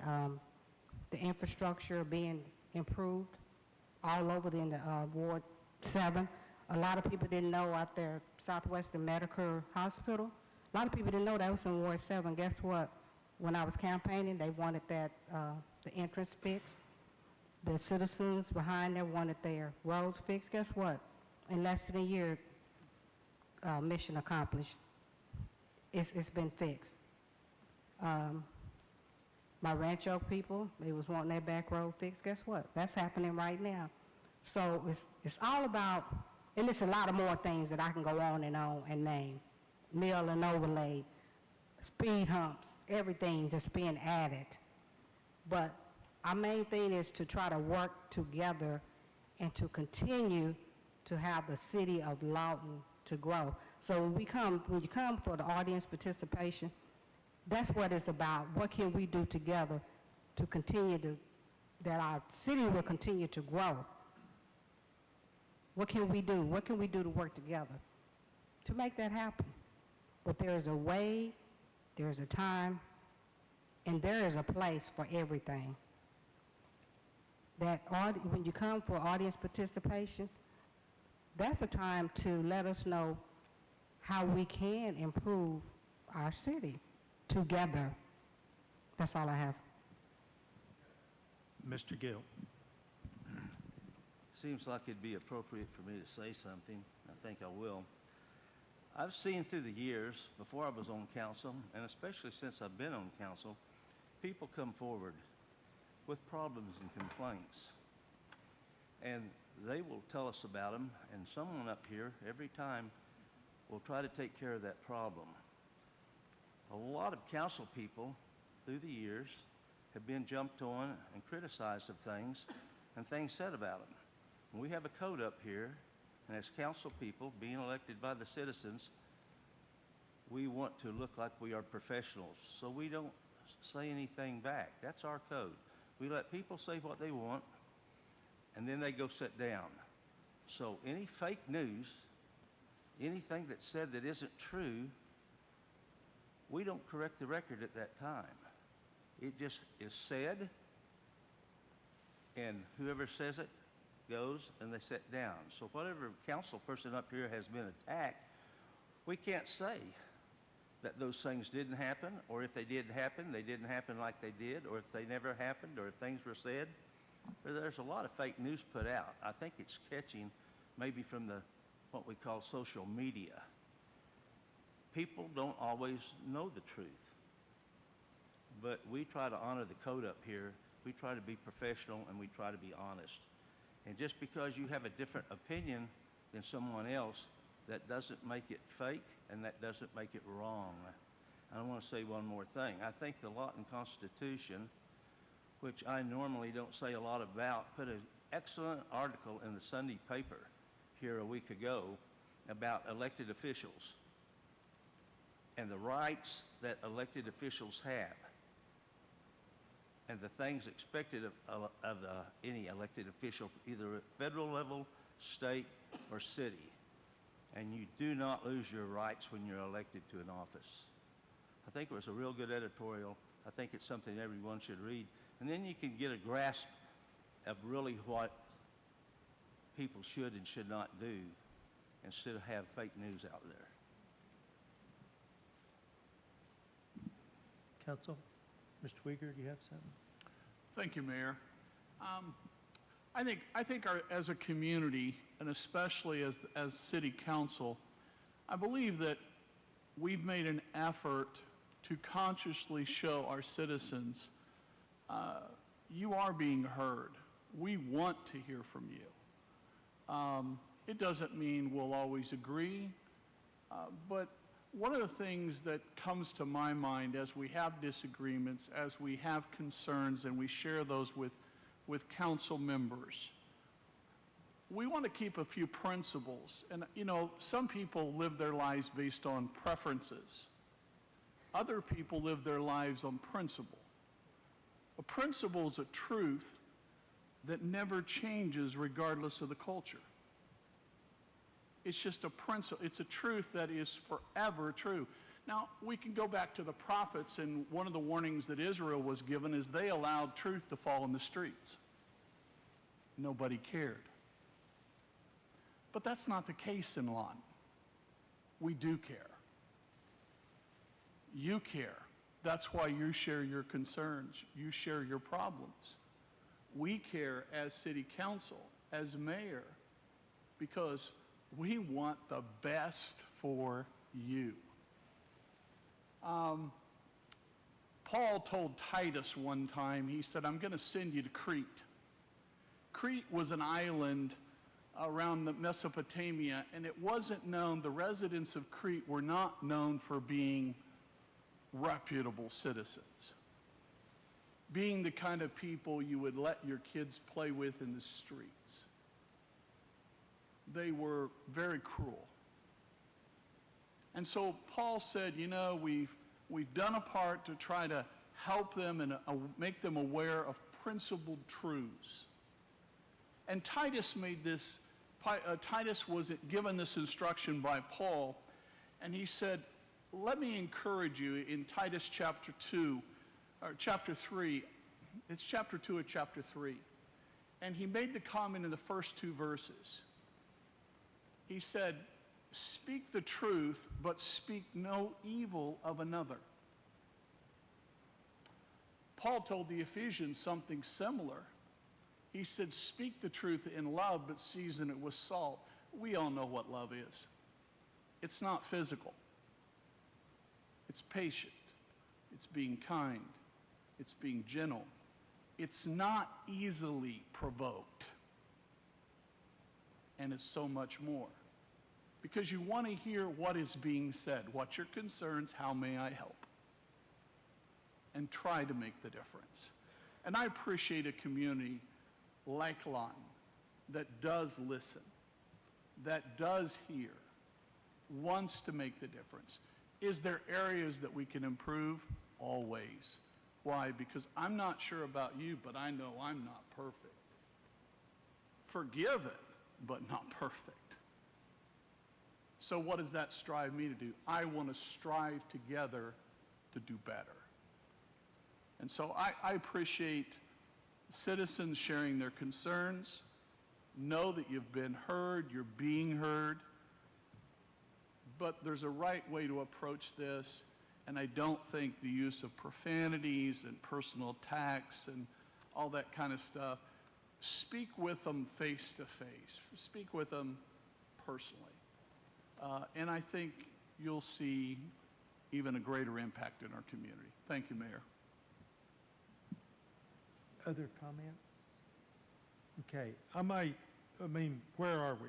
We've got some options. One is we can leave it like it is.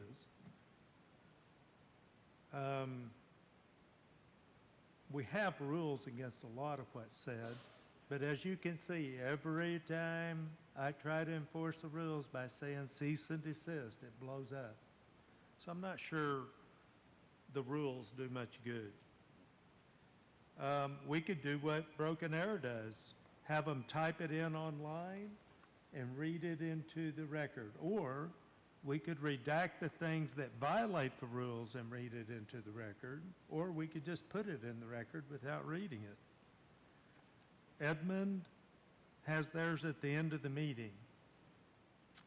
Enid has no audience participation. So there may be other options, and certainly I'm open to hear those, but I'm curious where you guys are on this. Mr. Warren. It's probably a good thing that John's gone and somebody else is sitting in that seat down there, because there is one option, because what we really want to do is we really want to hear the problem, the real problem, with my fence being in the wrong place, or my water meter keeps, leaking, or whatever. We want to hear those problems, and we want to solve those problems. Well, the problem with that is the council is precluded from solving those problems. That is a function of the city manager's office, to delegate the fix for any of those problems to staff. So maybe the answer to fix the real problems is to hold a meeting with staff, whether it's the assistant city manager or someone else, at say 5:30 on Tuesdays, every other Tuesday, to hear those problems. Because it really is counterproductive for the council to hear those problems, because regardless, we can't fix them, because we're precluded by law from acting in that authority. All we can do is say, hey, go talk to staff, let them fix your problem.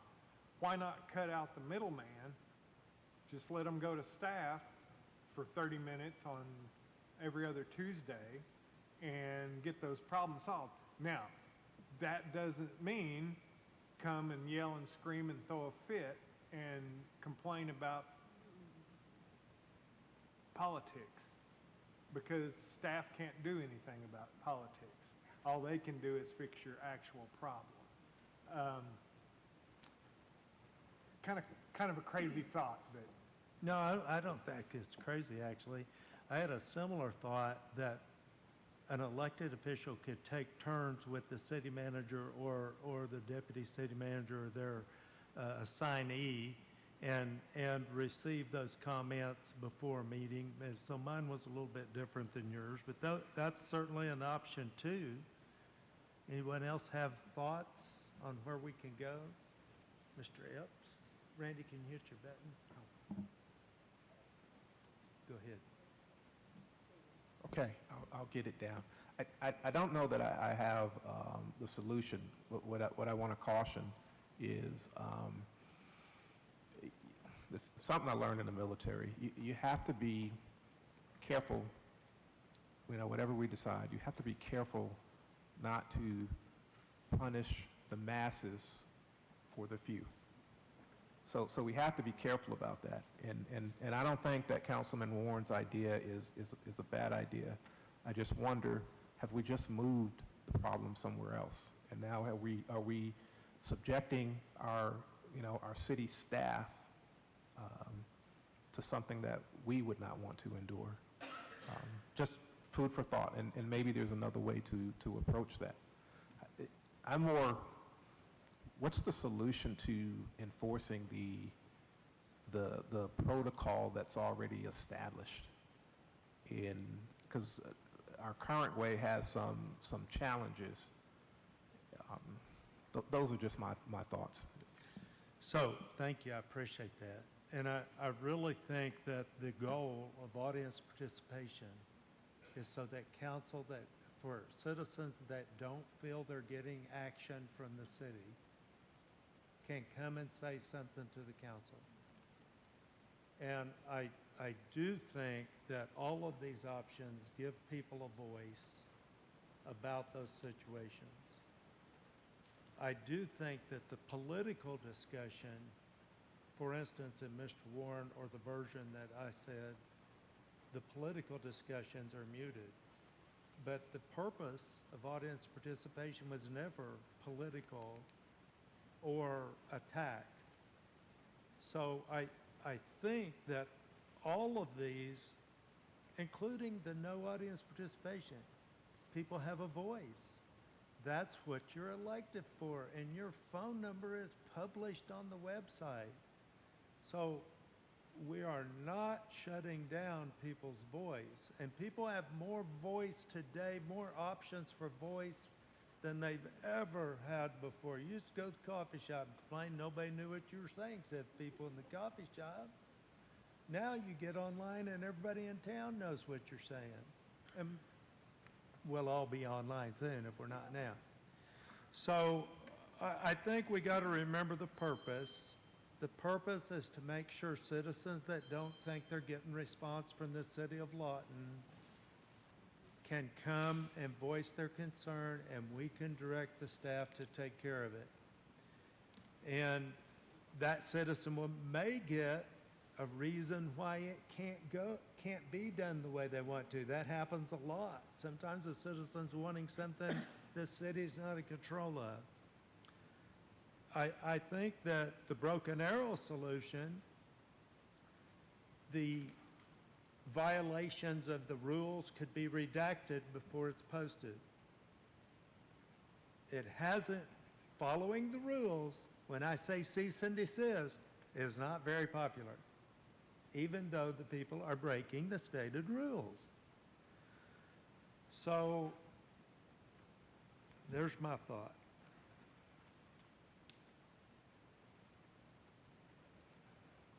Has anybody got any motion they want to make? Oh, Shereen, I'm sorry. Oh, I'm making a motion. Okay, okay. I motion that the audience participation be moved to the end of the agenda.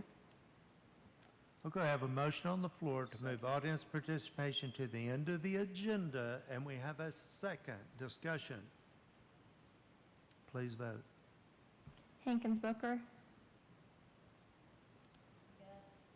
Epps. Yes. Chapman. Gill. Hampton. Uyghur. Williams. Yes. Warren. Yes. Okay, I'm going to bring this back at a later time because enforcing the rules has not really worked very good. And we're going to have to come up with a way where we enforce the rules. We're going to have to come up with a way where people are suspended from coming if they break the rules. And I don't know how we're going to work with that. I'm going to work with the city attorney, and I'm going to bring that back for your review. Ms. Just to add one thing, this keeps staff here much longer. Sometimes we don't get home, and I'm not worried about council people because we signed up for it. But it keeps employees here till really late, long meetings sometimes. And I they have family and whatever. I just want to make sure we know that that's adding a burden to them. So, Is that the reason for your hesitation? yeah, Okay. yeah. All right, thank you. Any other comments before we move on? Okay, I'm moving to item 28, receive an annual finance report for FYE 2025. Kristen.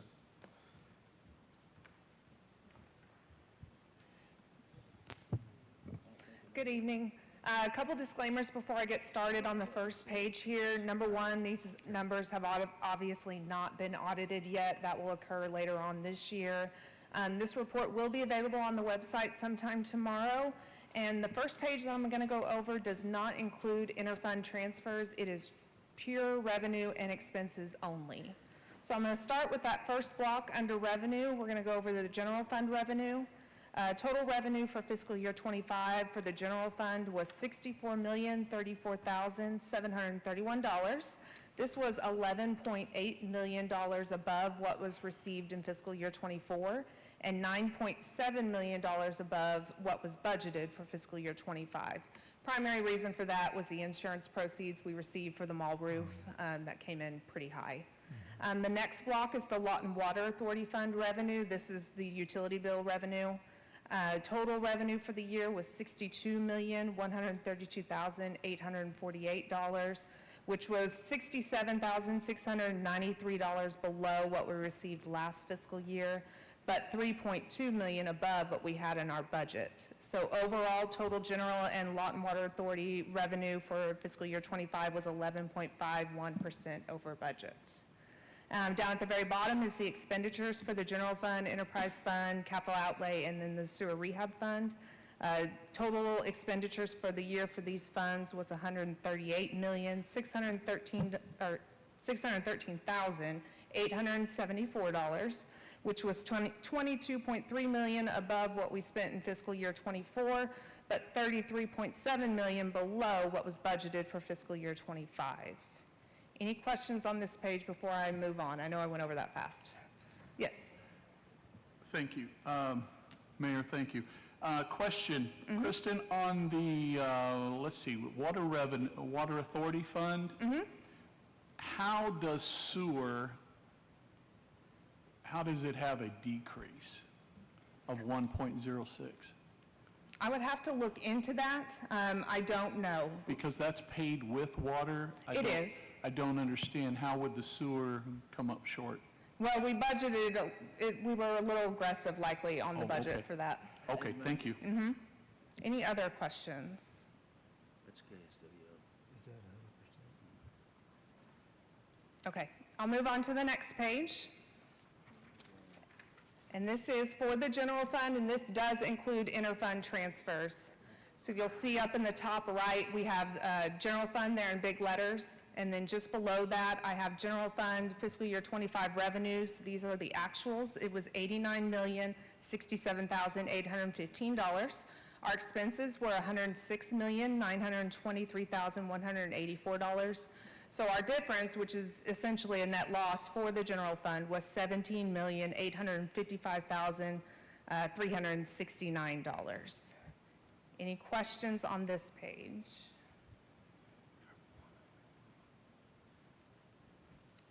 Okay, then we can move on to the enterprise fund on the next page. Again, we'll be looking at the top right-hand corner.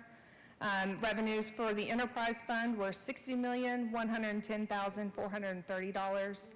Our expenses were $48,916,757. And so our difference, which is a net gain of $11,193,673 for the enterprise fund. Any questions on this page? Then the next fund that we'll look at in more detail is our capital improvement fund. So you can see again, top right-hand corner, our fiscal year 25 revenues was $110,192,558. Our expenses were $385,309. So our difference was $4.8 million in the positive. And then the last two pages, I won't go over in detail, but I will explain what they are. So these are the other operating funds that we have throughout the city. Page 5 here is our revenues, and it's got the same information as the pages prior. And then the last page, I actually have a typo. It's labeled as revenue. That should be expense, and I will get that fixed before I put this on the website. Is that the total? Any questions? Any questions, council? As they study, they may come up with some, but they all know how to get hold of you. Yes. All right. Third floor, north side. Okay, thank you, Kristen. Next item is provide city council with an update on the FYE 2025 audit process. So I'm going to start with the good news. We do have cash balanced. This has been our Achilles heel for the last few years, so I'm happy to report that that will not be an issue this year. Okay. Couple of things that have hindered us a little bit. Number one, as you're aware, we've lost 6 employees in the last 9 months in financial services, including our director. So I have a lot of new people doing a lot of new things that they haven't done before, and so our efficiency isn't going to be quite what it was, but we are working very hard to get the audit completed on time. The other issue is one of our component units, the McMahon Auditorium Authority. They did give their information to their auditors on August 16th. However, the auditor responded with, "Thank you, we will try to get this completed by December." We've asked our component units to have their audits done by the end of this month so that our auditors have time to incorporate it into the audit. And so if McMahon isn't able to get theirs done until December, this will obviously hinder our auditors getting our audit complete. Okay, so that bothers me. I mean, we've spent 2 years, maybe more, trying to get caught up on audits, and now we've got one authority that's a problem. Are there some options here? Options for a different auditor? It's not, that is not a big authority with a big budget. It shouldn't be that difficult. Can somebody that works for us at another authority or something jump in here and help us?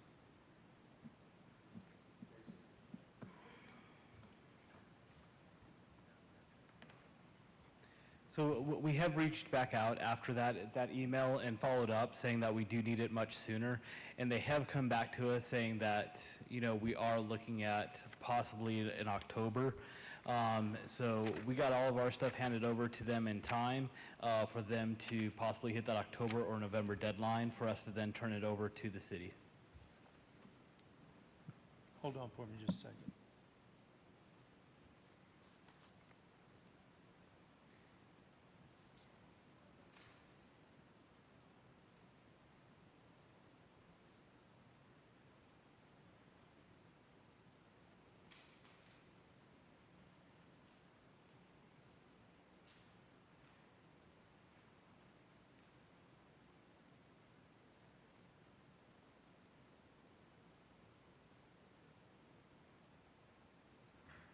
Okay, I'll tell you what I'd like, because I'm going to tell you, I don't want to be late again.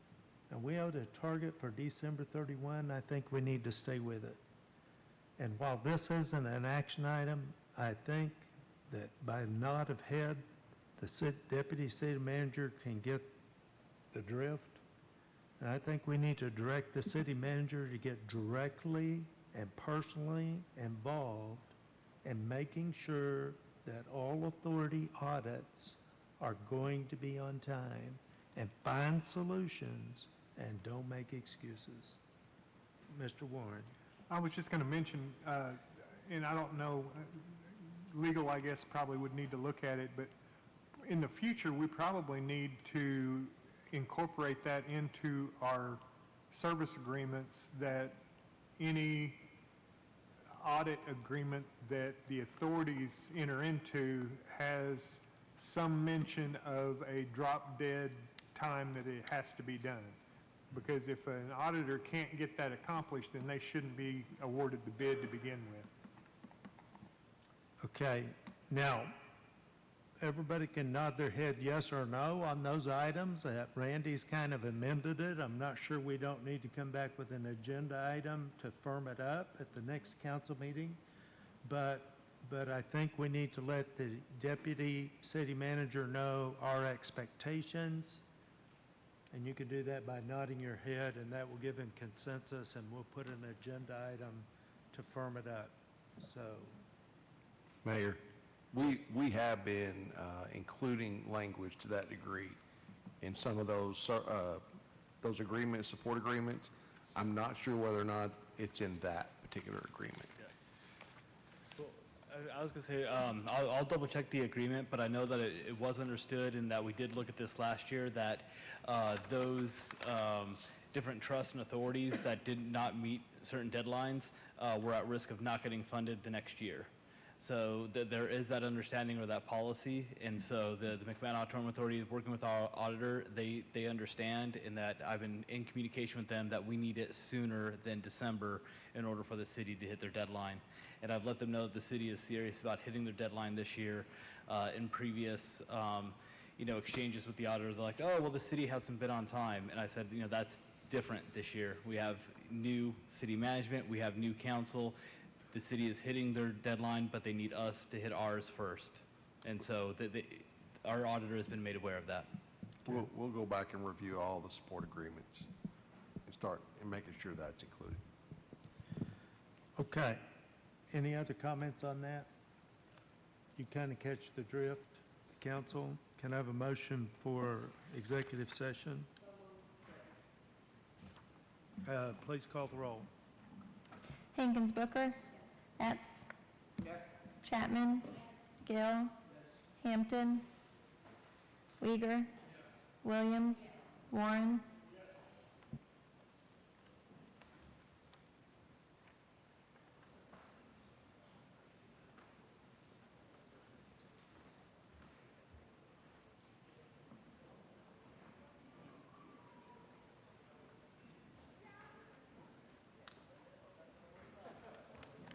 Tell me what your concern is. I'm dropping everything. Mayor, I really didn't want to do it in front of everybody, but congratulations on your marriage. Well, thank you. Mary Ann is a very nice lady. She's good. I don't always agree with what she does, but I'm not going to. Neither is anybody else. That's right. I have had a lot of problems. So with the far, city. she and I have agreed. Well, that's good. You guys haven't committed any laws, broken any laws. It's just a conflict of interest. It's really not legally. Yeah, legally it is. Well, No, it's not a legality. It's an interest thing. People don't have the confidence in Well, her anymore. But here, that's not what I'm here for. I'm here to ask, because I found out today that she's stepping down. That what? That she's stepping down. Yeah. And the council's already selected and appointed. Well, here's the thing. I read today that this just came out in your page, that yesterday it was put out, and today that they were supposed to come in and have interviews. I didn't know about it. I came in here to get an interview and couldn't do it. Let me tell you something. I want that position. We advertised. Never saw it. If it's on the newspaper, I don't read them. We advertised for it. It was on TV, it was in the paper, it was on the website.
We are back from executive session. If I can get a motion to return. We have a motion to return and a second. Please call the roll.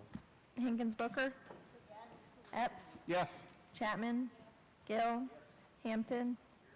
Uyghur? Williams? Warren?